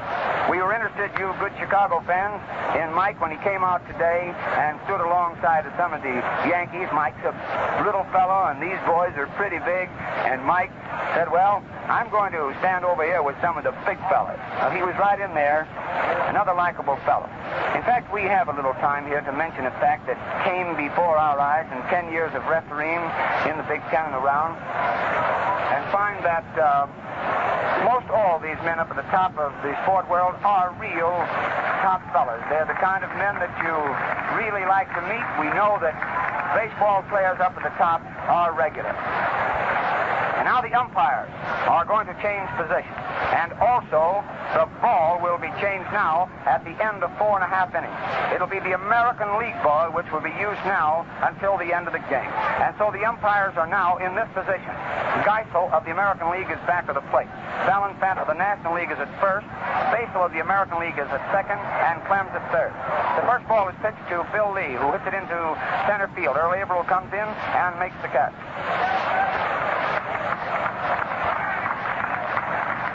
That's one away for the National League in the last half of the fifth inning. And Stanley Hack receives a very nice hand from the crowd as he comes up. Stanley has one of the 4 hits made for the National Leaguers so far.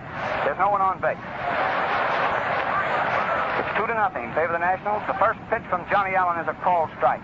A beautiful curveball that caught the outside corner above the knees. And Lefty Grove continues to warm up to the American League. The pitch, Stanley Hack swings. It's a fly ball again out into center field. Earl Averill just nonchalantly walked over and takes it for the out. 2 up and 2 away. And we wonder sometimes just how often you good people listening in hear that. 2 up and 2 away. 1 up and 1 away. Sort of a stock phrase, but it does tell the story, doesn't it? Well, the batter is Billy Herman. Billy has 1 for 2 in this ball game. Right-hand batter swings at the first pitch and fouls it in the stand. Strike 1. Bill takes a position in the batter's box, deep in the box. He keeps his right foot on the line farthest away from the plate. So much so that the umpires always have to take a look to see that he's in the box. Johnny Allen comes in with a slow ball that hits the dirt in front of the plate and bounces up. Ball 1. There's 2 away and no one on. Johnny Allen gets ready, lets his arm go back of him once, raises his foot, pitches, and swing goes the bat, and it misses for strike 2.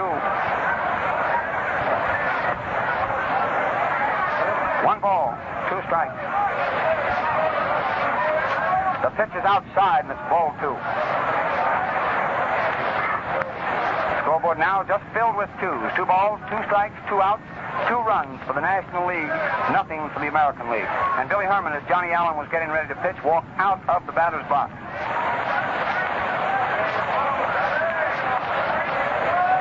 At the end of this 5th inning, we will give our station identification. Then as we come back for the 6th, we are going to tell you a bit about the play that happened at Cincinnati Sunday, which was unique, and we figured the listeners of the Mutual would be glad to hear about it. It was Billy Herman who made the hit that went into left field that came in to just be fielder's choice. Ready to go. Billy takes the pitch and he's out. Called out on strike as a fastball, catches the outside corner. Bill seemed to be caught off balance, and Johnny Allen took the fast one past him, and the second National Leaguer of the afternoon is struck out. Well, that's all for 5 complete innings of this ball game here at Cincinnati, the All-Star game, the Nationals, and the Americans. The score is 2-0 in favor of the National League. We'll be back in just a moment. We pause now to tell you that this is the Mutual Broadcasting System. This is WGN, the voice of the people, Chicago. We're back here to the ballpark, set to go with the first half of the 6th inning.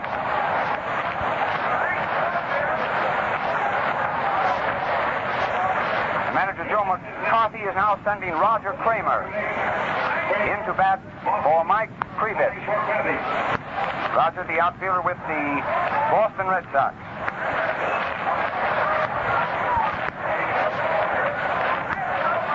tell you between this inning about the play we started to talk about.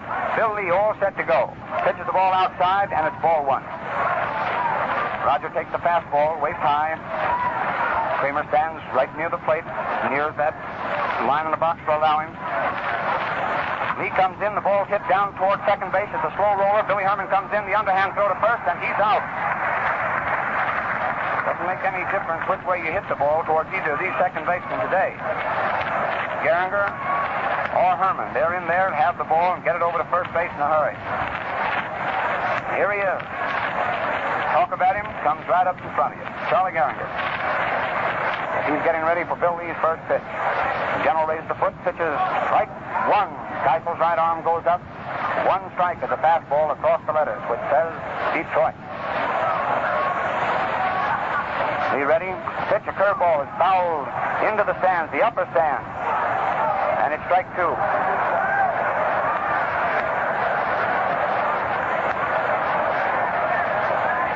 DeRocher threw the ball back to Bill Lee and made Bill stoop far, far down towards the ground, and Big Bill had to laugh because Leo probably going to laugh himself. Two strikes, one away. Lee set to go, sends the ball in, hits sharply down towards shortstop DeRocher. He comes up with it. Here's the throw over to McCormick, and that's all for Gehringer. DeRocher to McCormick, and there's two away.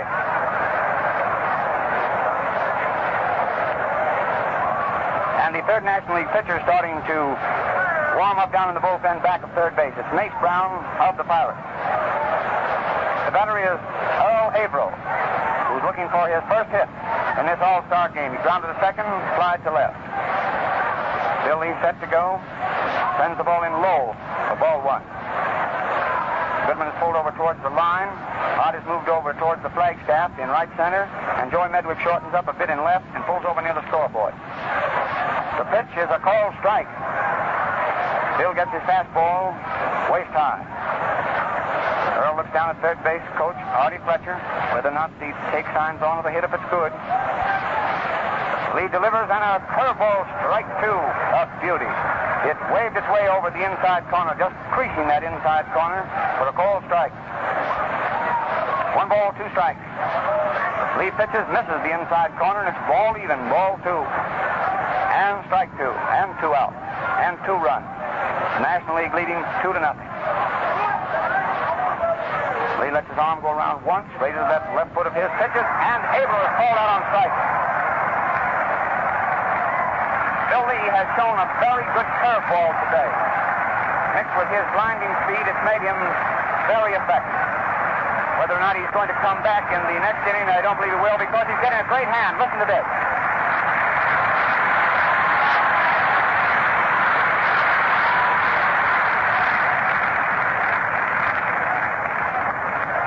That we talked about, because we feel as though the entire nation would be interested. There were 3 men on base, and Billy Herman hit a line drive into left field that was just about as hard hit as a ball could be hit. Larry Getz, the umpire, lost the ball. The white shirts of the people in the grandstand blinded Larry, and the ball hit him. Lou Riggs, the third baseman for the Reds, went out, picked it up, and threw home for a force out on the runner at third base. And if you don't think the Cubs were mad, Bob, you should have heard them. It was one of the oddest plays that we've seen in baseball. And the reason we brought it up was the fact that Billy Herman, in coming up into the All-Star game with Charlie Gehringer, gives us a chance to sidelight, and we hope that you like that part of the broadcast at least. And Roger Kramer is going to play left field for the American League.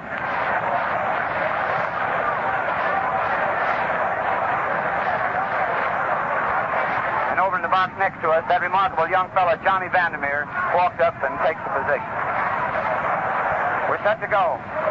Johnny Allen comes in with the first pitch, and Goodman swings at the grounder foul down the first base line.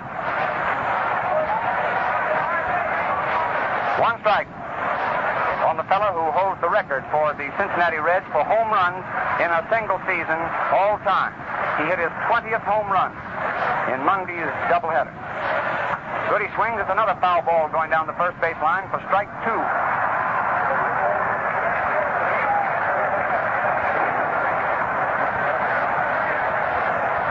Goodman stands deep in the batter's box. He puts his left foot in in the corner of the batter's box, which is closest to the home plate.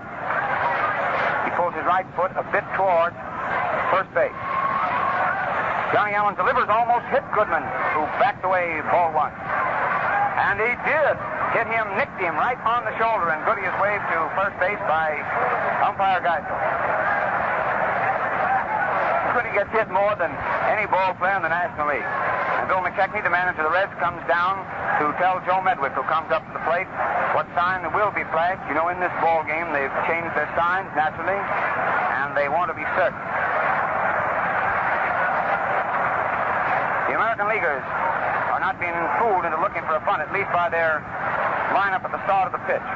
Goodman's off first. Here Lou Gehrig moves over, and the pitch is outside. Ball one. The American Leaguers still staying back in their normal fielding positions. Fox is back at third, short. Gehringer's deep at second. Gehrig moved over just a bit at first base as the pitch was made. Joe Medwick up there. One ball, no strikes. Johnny Allen bends over. Ready to pitch. A curve of beauty that's a strike. Johnny creased the outside corner with a beautiful curve ball. It's 1-1. A lot of pepper on that ball club out there. You can hear them chirping way up here. Allen delivers. Medwick swings. It's a foul ball that comes onto the netting behind the home plate. 2 strikes. It's 1 ball, 2 strikes.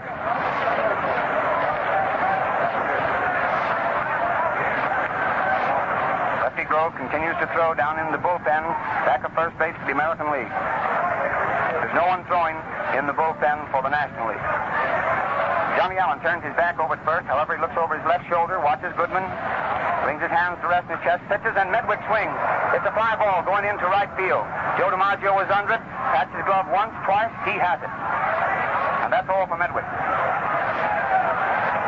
There's one away, and Mel Ott, who hit a long triple into the right center field corner of the bleachers, comes up for his 3rd time in the All-Star game. Mel has 1 for 2. He scored 1 of the 2 runs that have been made in the game. Both runs being made for the National League. It's 2-0. With Goodman on first base, 1 out in the last of the 6th inning. Johnny Allen of Cleveland. Ready to deliver the ball, lets go of it, and Mel takes it inside for ball 1. Very easy to see why this fella has won 12 and lost none. He gives them very little up there that's good to hit. Works 1 low, 1 high, 1 inside, 1 out. Always looking for something. Comes in, pitches, and there goes Goodman to second base. Hot swing, and the strike, and a throw goes on into center field, and Goodman moves over to third.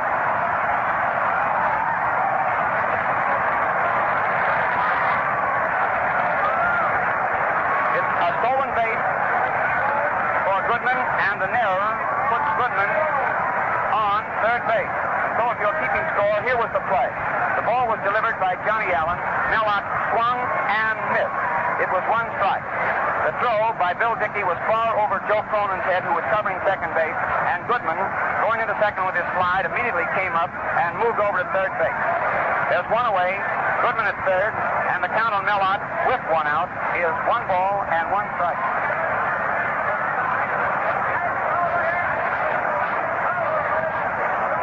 The infield now of the American League is pulled up on the baseline.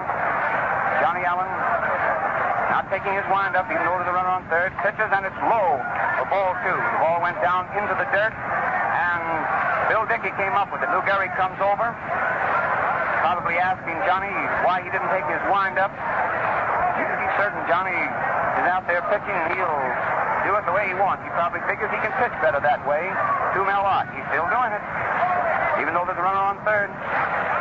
Pitches, and it's outside for ball 3. There was a delay on the count. The scoreboard didn't register. The umpire didn't move his arm. 3 balls, 1 strike. 1 out. Goodman takes his lead off third. He's in foul territory, so if he's hit with the ball, he won't be out. Allen delivers. Mel swings and misses for strike 2. The reason the runners take that position off third base in foul territory, that if they're hit with a batted ball, they will not be out. Only when they're hit batted ball in fair territory are they declared out. Johnny Allen now taking his full windup. Delivers out, swings and misses, and strikes out. And Mellott is struck out. Johnny knew what he was doing out there.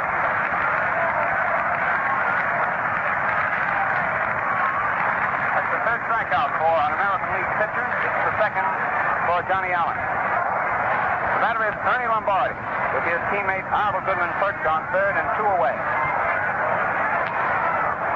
Yes, sir, these American Leaguers have heard about this fellow. Jimmy Fox is almost on the grass, which goes out towards left field. So is Joe Cronin. Charlie Gehringer has moved over a little towards second base, and Lou Gehrig is playing his normal position at first base. Johnny Allen taking a full windup, pitches to Lombardi. It's outside, low, ball 1. Ordinarily, the second baseman in the National League moves over just a little farther towards second base than Gehringer is playing Lombardi at the present time. Billy Herman plays in the short center field when he's here. The pitch, Lombardi swings and misses. Strike 1. Ball bounded out of Bill Dickey's glove. The big fella hopped right onto it. Johnny Allen comes right onto the pitcher's mound. Puts his right foot on the rubbers. Left is also touching. Lets his arm go back once. Delivery, Lombardi swings at the foul ball, sliding off the bat into the upper deck of the stands back of first base. Over there, all the photographers are stationed, and there's not a wild scramble. They're protecting those cameras. 1 ball, 2 strikes. 2 away. Goodman's on third. Big Ernie Lombardi. He has that interlocking grip, the same that a golfer uses when playing that favorite game they call golf. Lombardi swings on a pitch from Johnny Allen, again fouls it back into the stand. They tell us Lombardi is the only ball player in the major leagues who uses an interlocking.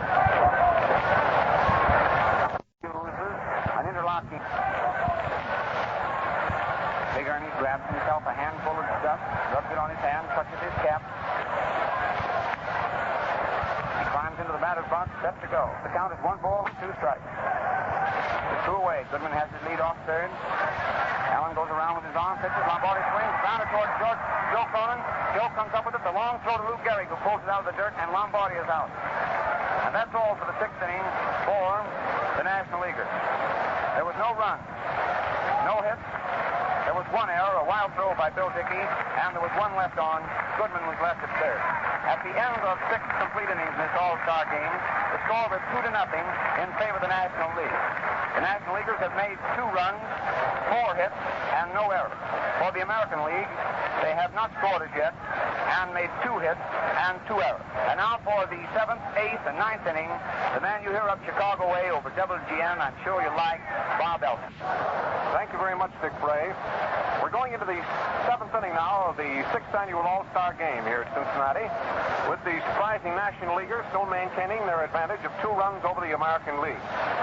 And the American League bats that were expected to boom here in Crosley Field in Cincinnati have been surprisingly quiet behind the masterful pitching of Vandermeer and of Bill Lee.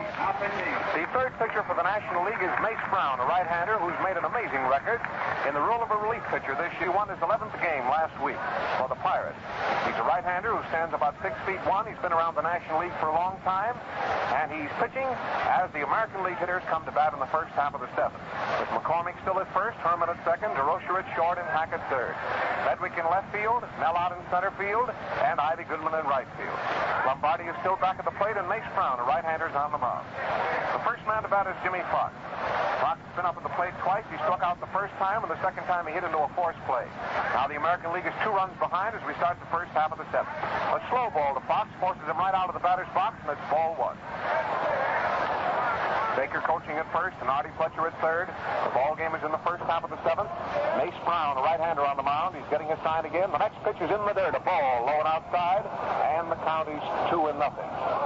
A beautiful day in Cincinnati today for the All-Star game. Crosley Field here is jammed to capacity. There's customers standing all around in the aisles and every place available.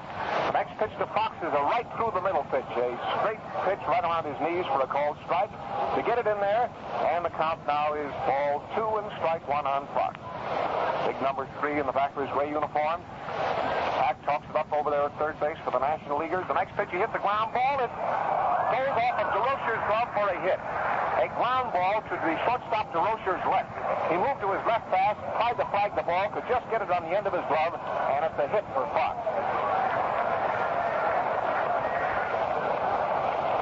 That was a sharp single to the left of the shortstop, DeRocher, who made a great try for the ball but couldn't get it. That brings up Joe DiMaggio. A slow curveball he swings at and fouls off there to the right, and it's one strike on DiMaggio. There's a man on first here for the American League. That is hit number 3 for the American Leaguers. Had a hit in the 3rd inning by Cronin, 9th inning by Dickey, and now a hit to start the 7th inning off of Mace Brown by Fox. DiMaggio is up. There's a curveball, a little bit too low and away from a right-handed hitter. He started to swing, but he stopped, and it's called a ball. Umpire Geisel of the American League is now behind the plate. Bill Clem has shifted down to 3rd base. Hazel of the American League is at 2nd base, and Belafont of the National League is at 1st base. DiMaggio is up. There's a high pitch for a ball, and the count is ball 1. Ball 2 and strike 1. It's a 2-1 count on Joe DiMaggio, who's been up twice. The first time up, he bounced out to the pitcher, and the second time, he was a strikeout victim. He's batting now with Foxy on first. A slow curve, and he hits the ground ball to deep short. DeRocher gets it over to 2nd base, and force out. DeRocher to Herman. Nice play. Ground ball to deep short was picked up by DeRocher. DeRocher fired the ball to 2nd base to Billy Herman, and forced Fox going into 2nd base by a step to retire him for the first out. So there's a man on first base, and the next man to come up is the catcher, Bill Dickey. Nice play by Lippy DeRocher, who went far to his right and deep there in the shortstop position to get the force play at 2nd. Here's Bill Dickey up, a left-handed hitter. The first pitch is a fastball, a little bit too close, a ball. The first half of the 7th inning. Mace Brown of Pittsburgh is pitching for the National Leaguers. He is the 3rd pitcher. Vandermeer, Lee, and Mace Brown. Runner on first base, DiMaggio. There's the next pitch, and there's a pop-up in the infield. The 3rd baseman Hack is under it and should get it easily. Waiting for it. He has it for the 2nd out. A pop-up in the infield was caught by Stanley Hack, just about 5 feet to the shortstop side of 3rd base and right in the baseline. Well, that's 2 gone now, and the next man to come up is the shortstop, Joe Cronin.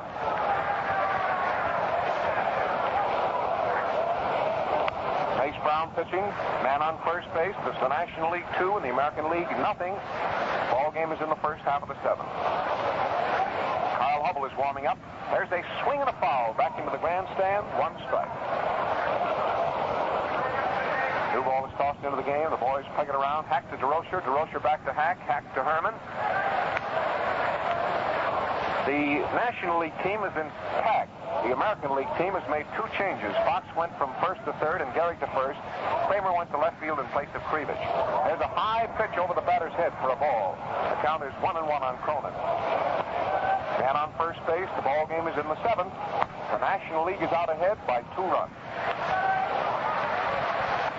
Ken Brown gets his sign. He's all ready. The next pitch is way inside a ball. Makes it ball 2 now for Cronin. 2-1 is the count. Next man to come up will be Lou Gehrig. Brown getting his sign. DiMaggio taking a long lead off. There's a high pitch inside for ball 3. Makes it 3-1 on Cronin. Ball 3 and strike 1 on Joe. Steps out of the batter's box momentarily, dries his hands, gets all ready up in there again. The next pitch is a strike over the inside corner. There's a runner going down. Safe at 2nd. A stolen base for DiMaggio. They called strike on the batter and a stolen base for DiMaggio. Lombardi made a nice throw to 2nd base. Herman covered. The runner on first base got a nice jump on Brown that time. And even though Lombardi made a perfect throw to 2nd base, he couldn't head him off. So there's a man on 2nd base now, Joe DiMaggio. The National League leads the American League 2-0. The ball game is in the first half of the 7th inning, and Mace Brown of Pittsburgh is ready again. The next pitch is too low at the ball. It brings up Gehrig. Ball 4. Here's Lou Gehrig coming up and swinging a couple of bats. There's that familiar number 4 in the back of his gray uniform. Gehrig is batting now in the 7th inning with 2 men on the bases. The first time he batted, Gehrig batted in the 5th inning. He came up as a pinch hitter to bat for Lou. Gehrig is up. The first pitch, slow ball. It almost hit him in the leg. Ball 1. Man on first, a man on 2nd. Ball game is in the 7th. There's 2 outs off here, and Mace Brown of Pittsburgh is pitching. There's a strike, a fastball. He threw one right in that time, and nice one. A lot of speed on it, and right in around the batter's knees. Count is ball one and strike one on Columbia Lou. Famous first baseman of the New York Yankees, baseball's Iron Man. Facing a right-handed pitcher, Mace Brown. The next pitch, he hits the ground ball, deep short. Durocher goes over, fumbles it, and the bases are loaded. It may be called a hit. Durocher has to go far to his right. It's called a hit for Gehrig, filling the bases. And we're going to get a hitter now in the pitcher's place. Let's see who it is. He was trying to hit the left field, and the Durocher had to go far to his right to get it.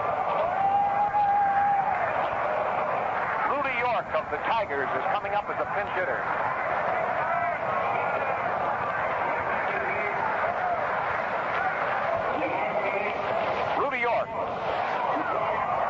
American League, Rudy York of Detroit is coming to bat now, a right-handed batter. A single would tie up this ball game. Bases are loaded for the American League. The game is in the first half of the seventh, and the score of the game is 2-0 in favor of the National League. Lou Gehrig beat out a hit off of DeRocher's glove. 2 out and 3 men on, and here's big, powerful-looking Rudy York up. First pitch is a ball into the dirt, and Lombardi had to go to his knees to keep the ball from getting away from him and letting a run score. Lombardi went to his knees, stopped a pitch that looked like it was going to be a wild pitch. He went to his knees and stopped it. The bases are loaded, and the ball game is in the seventh inning. Mace Brown of Pittsburgh, the right-hander, is on the mound. The next pitch, he took a murderous swing at and foul tipped it off of Beezer Lombardi's chest protector, and the count now is ball one and strike one on Rudy York. York of Detroit, an outfielder and a catcher. He plays in both positions for the Tigers, plays in left field and also catches. And he's up at the plate now as a pinch hitter facing Mace Brown. The next pitch is a ball. It's in the dirt again, and Lombardi is down to stop it from getting away from him. And the count is ball two and strike one on York. He pulls that black cap firmly on his head, steps out of the batter's box, steps up in there again, pounds that light yellow bat on the plate. Now he's watching Mace Brown as Mace Brown gets his sign again. The next pitch, he swung at it and missed a fastball over the inside corner, waist high, and the count now is 2-2 on Rudy York. Bases loaded. Rudy York batting. Seventh inning. The All-Star game at Cincinnati. And the score is 2-0 in favor of the National League. The American leaguers have the bases loaded here. The next pitch is a ball. It's too low, and the count is 3-2. And just think what hinges on this next pitch. A wide one would force in a run and bring up Roger Kramer. There's 2 out. The bases are loaded. 3-2 on the batter. And with this next pitch, all the runners will be underway because something has to happen with the pitch. It's 3-2, remember. On the batter, the base is loaded. The American League 2 runs behind. Now just get the picture here in Cincinnati as Mace Brown gets all ready to pitch. Here he is. It's a swing and a miss. He struck him out. A fastball around his knees, and York went around hard to try to give that ball a ride, and he struck out.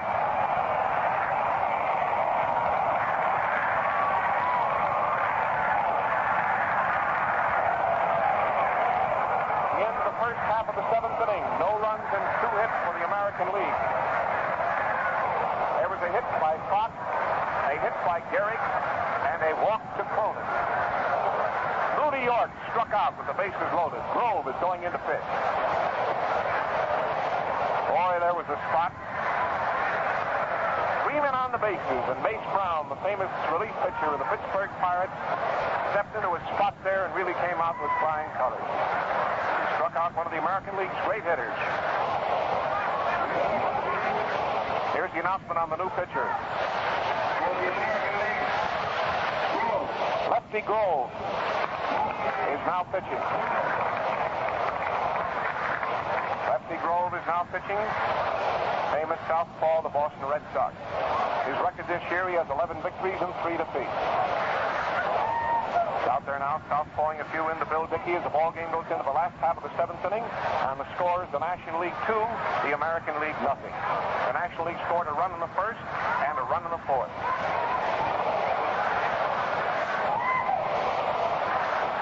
Well, the fans here are still recovering from that tense moment here in the first half of the seventh inning when Mace Brown struck out Rudy York with the bases loaded.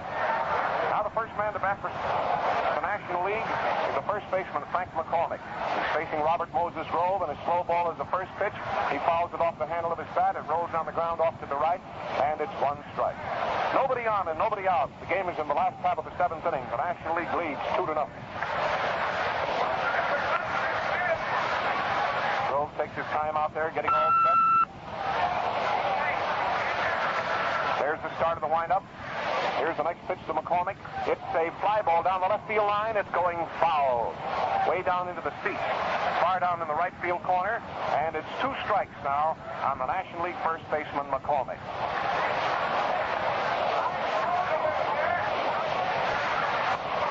Grove takes his time out there, getting ready again. Now he's starting his windup. Here's the next pitch to McCormick, a right-handed hitter. It's a curveball, and he fouls it on the ground down the first base line. Gehrig goes outside the line, picks it up, fires it to Dickey. And Dickey is walking out toward the mound to talk to Grove. Remember, for the American League, we have Fox at third, Cronin at short, Gehringer at second, Gehrig at first. In right field, DiMaggio. In center field, Averill. In left field, Kramer. The catcher is Bill Dickey, and the pitcher is Robert Moses Grove. Johnny Murphy of the Yankees is warming up for the American League. Now to wind up in the next pitch. It's a fastball inside around his shoulders, a ball. McCormick had to get out of the way that time to keep from being hit. Murphy, who's famous in a relief role, as Brown is with the Pittsburgh team, is warming up for the American League down here to our right. Grove is getting his sign again from Bill Dickey. He's all ready. Here's the next pitch. It's a fastball inside. A hit. He hits the center field. A shot single right through the box. McCormick laces one right through the box on the ground. They single to center field. That is hit number 5 for the National League. McCormick's first hit. He popped out, bounced out, and singled to center field. Now the next man to come up is the shortstop, DeRocher. Lippy bounced out the first time and struck out the second time. He's facing Grove now with a man on first. Bumped down the third base line. Fox is coming in fast. He's up with it. There's the throw. Whoop! He threw the ball away. There was nobody covering. There was nobody covering first base, and McCormick is coming all the way around to third. DeRocher is going all the way. McCormick comes all the way to the plate, and DeRocher goes to third. There's a wild throw to the plate, and DeRocher scores. A wild throw to the plate, and DeRocher scores. 2 more runs are in for the National League, and they lead 4-0 on that bunt. There was nobody over to cover first base. The bunt was fielded by Fox. Fox threw the ball to first base while Gehringer was shifting over to cover but wasn't there. The man on first base, McCormick, went all the way around and scored. And the third baseman threw the ball past first base into right field. Before the ball was recovered, DeRocher was around the third. There was a wild throw to the plate that went up against the railing, and DeRocher scored. Now we'll have all the errors for you. In just a second, we have to wait to get it from the official score. We don't do any guessing on these broadcasts. Here's a right-hand hitter up, Mace Brown, and it's a curveball around his knees for a strike. The score is 4-0 now in favor of the National League. There'll be 2 errors on the play, that much is sure. Now to wind up in the next pitch. It's a slow curve, a little bit too close, the ball. National League leads in the last half of the 7th inning, 4-0. That was a wild play there. American Leaguers talking up out there in the infield. Mace Brown, the pitcher, is up. There's a swing and a miss right around his knees. He swung hard and missed it. Everybody in the press box is waiting for word here from the official score. A sacrifice hit for the batter DeRocher, an error for Fox, and an error for DiMaggio. As we told you, there were 2 errors on the play. Strike 3 struck him out. A curveball right around his knees. Struck out. Mace Brown struck out. Fox gets an error for the throw to first. The ball hit against the railing and bounced into right field. DiMaggio made a bad throw to the plate, and he gets an error. So there's the play for you. A sacrifice for DeRocher.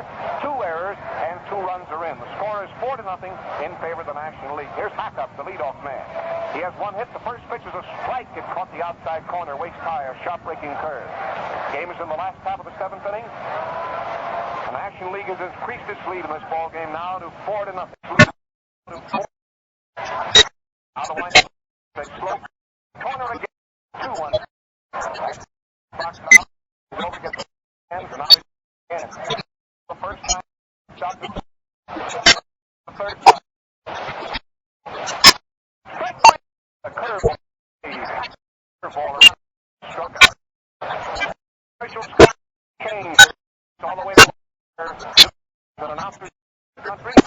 hit Rocher. Rocher. On the back. Around. Still on the back. Billy Herman. A little bit. Played again. With two runs in. Now, forward. Here's the that's a bit long. Right-handed. Ball two. Time. On there. The second time was his last time. National League. Pitch. Ball down the right. Foul. First. Stand. A long foul high down the right field line. There's a wild scramble down there for the baseball. The crowd gets quite a kick out of it. Our position here is way up on top of the roof behind the home plate. We're looking directly down on the hitter, who's Billy Herman of the Cubs. White uniform on, a blue number 4 on the back of his uniform, blue cap. And there's Grove going through the motions of his windup. And here comes the next pitch. It's a slow curve right over the inside corner. A called strike on the batter. And the count is 2-2. Herman steps out of the batter's box now. Plays Herman fairly deep. Playing him in dead center field, Averill. Left fielder and right fielder playing him in their natural positions. They don't shift for him. There's a curveball. Strike 3. Struck him out. A beautiful pitch by Grove. A curve over the inside corner. And he struck him out. 3 strikeouts for Grove in the last half of the 7th. And he gets a hand from the crowd. Now in the inning, McCormick, you remember, singled to center field. Rocher laid down a bunt. It was a slow-rolling ball. The second baseman, Gehringer, was slow in shifting over to cover first base. Fox threw the ball over first base down the right field line. The batter got a hit, but Fox got an error for a bad throw. It claimed that Gehringer was close enough to the bag, so he should have thrown it to him. Anyway, McCormick went all the way around and scored.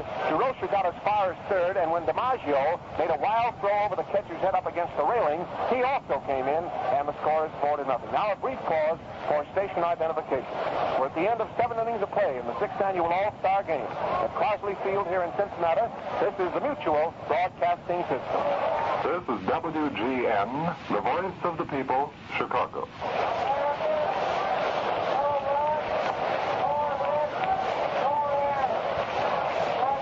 Now the first man to bat for the American League is Kramer. Left-handed hitter, ball the first one. Here are the totals for 4 innings. The National League, 4 runs, 6 hits, and no errors. The American League, no runs, 4 hits, and 4 errors. Strike to Kramer right around his waist. Roger Kramer,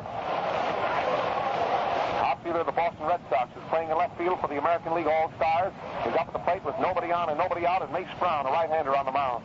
Next pitch is a fastball, forces the left-hand hitter right out of the batter's box, and the count is ball 2 and strike 1.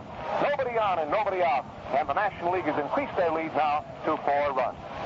Brown is getting his sign again from Big Beezer Lombardi. He's all set. Here's the pitch. It's a ground ball to Hack. He's up with a nice play. There's the throw across the infield. He's out, and the fast play back to McCormick. Hack came up that time with a bad bounding ball. It went hit at him very sharply. He came up with the ball cleanly, fired the ball across the infield to get a fast man, Roger Kramer, by a step. That's one gone, and the next man to come up is Gehringer.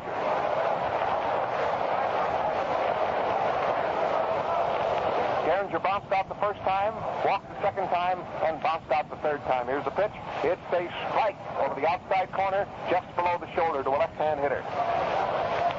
Nobody on and one gone in the first half of the 8th inning for the American League. The next pitch is a slow curve, a beauty in there that time. It's called on him. A beautiful curve ball. It's 2 strikes.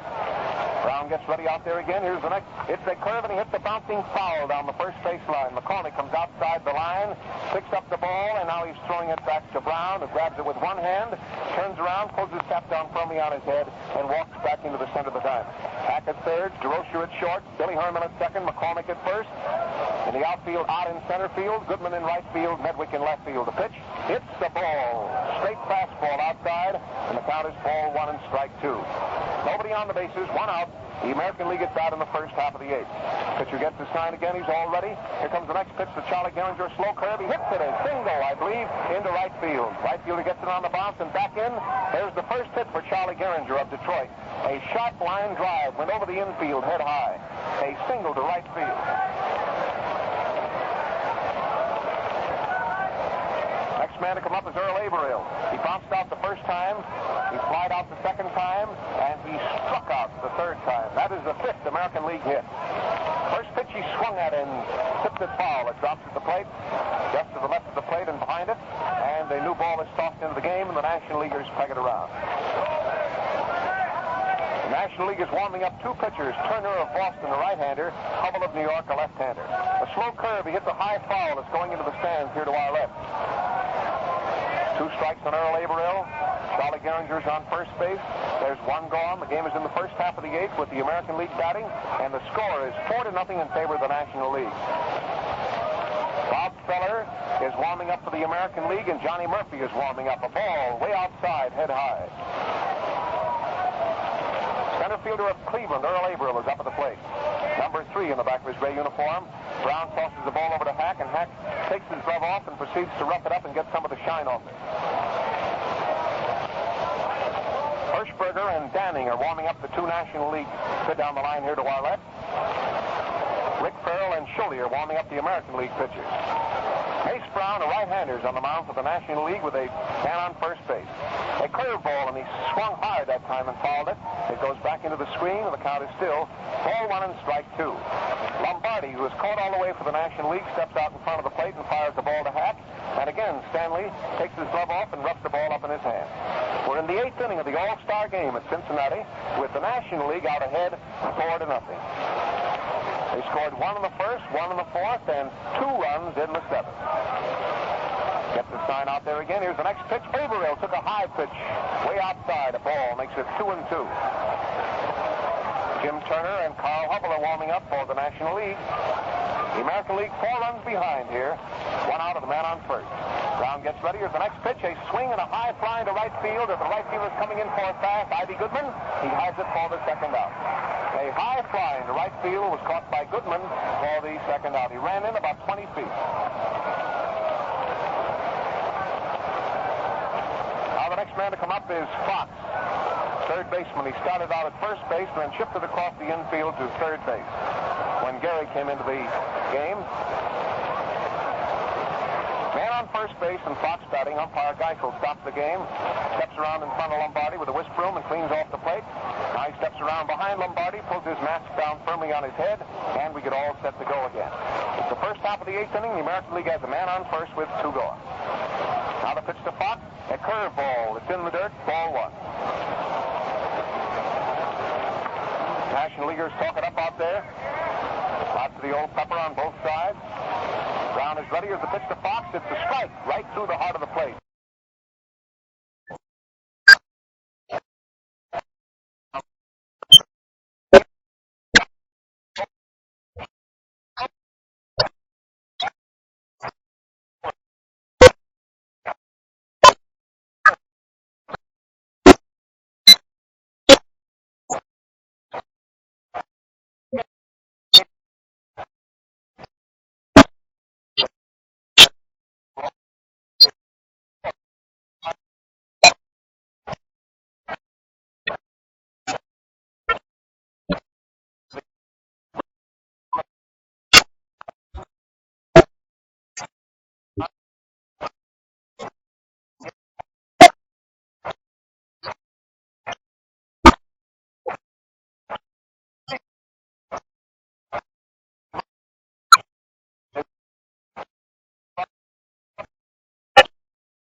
Gets all set. There's the start of his long sweeping windup.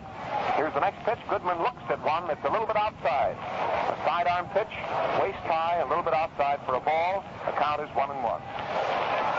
Nobody on the bases, nobody out. Game is in the last half of the 8th. Grove is getting his sign again. He's all ready. Here's the next pitch. It's a curve right through the middle. Gee, that was a nice pitch that time. He stuck that one right in there, and Goodman just looked at it, and the count is ball 1 and strike 2. Lefty Grove's got lots of stuff out there today. He got that curve ball of his fairly dancing in there. There's the windup, and here comes the next pitch to Goodman. It's a swing and a foul back into the net. Goodman swung at a high fastball that time and hit it back into the screen, and the count is 1-2. Harry Geisel of the American League is now the umpire back at the plate. They're using the American League ball. They've used it since the end of the first half of the fifth. Grohl, the left-hander on the mound, is getting a sign again from Bill Dickey. There's the start of the windup. Here's the next pitch. A long fly ball back into right field. The right fielder DiMaggio is there, and he has it for the out. A long fly ball. DiMaggio had to go up the incline about 10 feet for Goodman's fly ball, but it was hit right at him, and he had no trouble with it for the first out. Now the next man to come up is Joe Medwick of the Cardinals. Joe Medwick flied out the first time, popped out the second time, and sent a fly ball into right field the third time. He hasn't made a hit today. Here's the first pitch to him. It's a curve ball, a little bit low and outside, away from a right-handed hitter. Ball. Medwick of the Cardinals. There's that familiar number 7 in the back of his white uniform. One out and nobody on here for the National League. The ball game is in the last half of the 8th. Grove is ready. Here's the next pitch. A curve, and he hits it over the short. A hit over the shortstop's head. Into left field. The left fielder takes the ball on the bounce and fires it back in. It was a nice, clean hit. A line drive right over the shortstop, Cronin's head. That is hit number 7.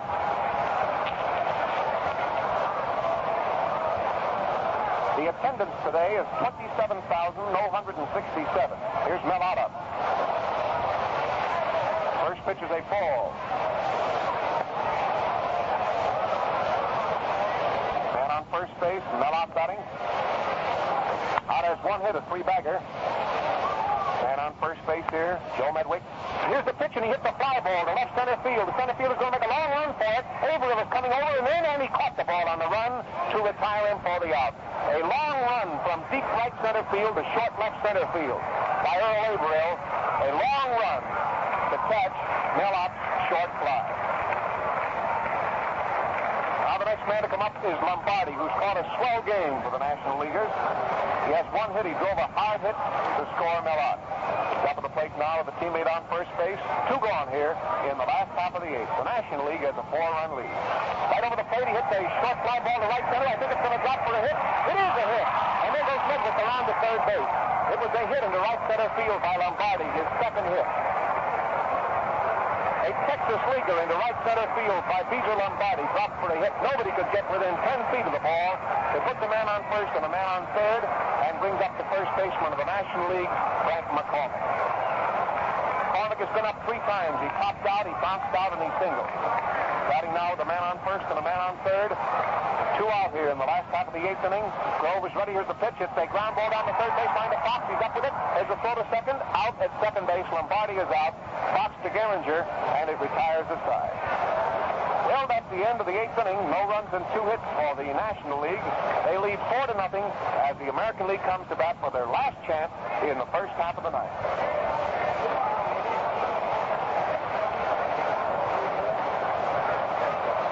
Well, so far it's been all National League today. The boys jumped off to a lead in the first inning on a single, an error, and a long fly ball. They scored another run in the 4th inning on a triple and a single. They scored 2 more runs in the 7th inning on a hit, an infield hit, and 2 errors, and they lead 4-0 as the game goes into the first half of the night. Well, so far it's been all National League today. The boys jumped off to a lead in the first inning on a single, an error, and a long fly ball. They scored another run in the 4th inning on a triple and a single. They scored 2 more runs in the 7th inning on a hit, infield hit, and 2 errors, and they lead 4-0 as the game goes into the first half of the night. The National League wins this ball game today in Cincinnati. It'll be the 2nd game that they've won in the All-Star Series. This is the 6th annual All-Star game. By the way, the selection for 1939 was made here yesterday in Cincinnati, and the All-Star game will be played next year in Yankee Stadium.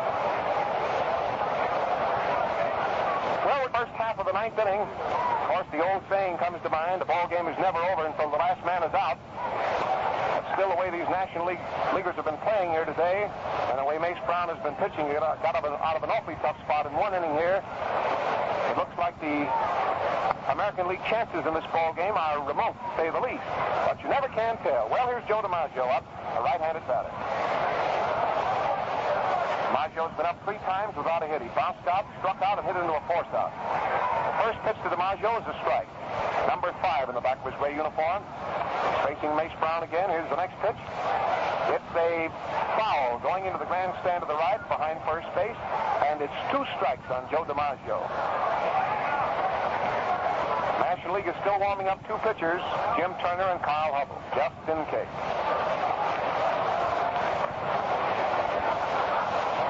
Third baseman Hack comes over to talk to the pitcher. Now he goes back to his job at third. Stanley's played a swell game.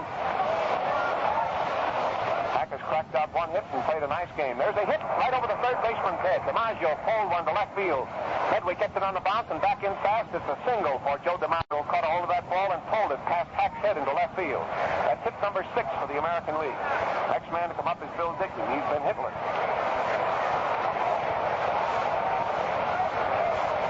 A sharp single over third base by Joe DiMaggio. First pitch to Bill Dickey was right through the middle for a called strike. Man on first base and nobody out. Brown is getting a sign. Here's the next pitch. It's a swing and a high pop foul in the stands behind third. Drops down into the grandstand section behind third base. Lombardi gets a new ball and throws it down to Stanley Hack. He takes off his glove and roughs it up in his hands. Throws it to DeRocher. DeRocher proceeds to rough it up a bit. Remember, the outfield is Medwick in left field, out in center field, and Goodman in right. The infield is Hack, DeRocher, Herman, and McCormick. Mace Brown, right-handers on the mound, and Dickey is batting. There's a fly ball way back in the left center field. The left fielder Medwick is going back very fast. He reached up and didn't throw. Let's see if he held it or not. He held it in left center field. Medwick ran up the embankment, rolled over, and you couldn't tell whether he held it. He held it for a beautiful play, a wonderful catch in left center field. Medwick ran up the embankment in left center field, shoved his glove up into the air, had the ball in his hands, rolled over, and you couldn't see until he straightened up and jumped up that he had the ball still clutched in his glove. It was the finest fielding play of the day. A long fly ball way out into left center field. It was off the bat of Bill Dickey, and it was a beautiful running catch by Medwick. 1 gone. Now the next man to come up is Cronin. Medwick gets a big hand from the fans in the left field stand.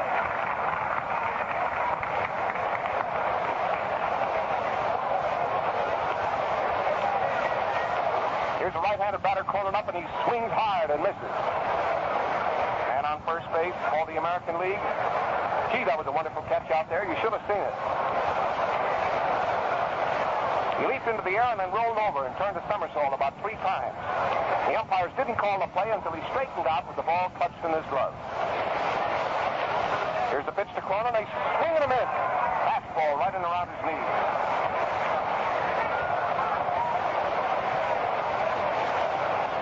And on first base is Joe DiMaggio. Mace Brown is pitching to Cronin. Cronin's had 1 hit in the ball game. Gets out of the batter's box, and now he's up in there again. Brown gets his sign. He's all ready. Here's the pitch. It's a swing and a foul. It rolls on the ground off there to the left. Now the new ball is again tossed down to Stanley Hack. Gee, that was some catch out there.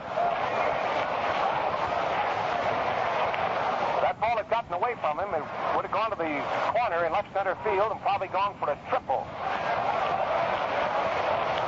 Brown is getting his sign again. Here's the next pitch. It's a fly ball way back into left field. Medwick is going way back. The ball is over his head. It just hit the fence out there. The man, DiMaggio, is coming around to third base, and he's trying for the plate. Here's the throw. They may get him. It's close. He scored. DiMaggio scored. The relay came in from Medwick to DeRocher to Lombardi, and he scored. A drive hit over the left fielder Medwick's head all the way to the left center field corner for a double for Cronin. The shortstop ran into short left field and took the throw. It was a perfect relay. Medwick to DeRocher to Lombardi. It was close at the plate. He hit the dirt, and he scored. And the score is 4-1. Leaves a man on second and brings up Lou Gehrig.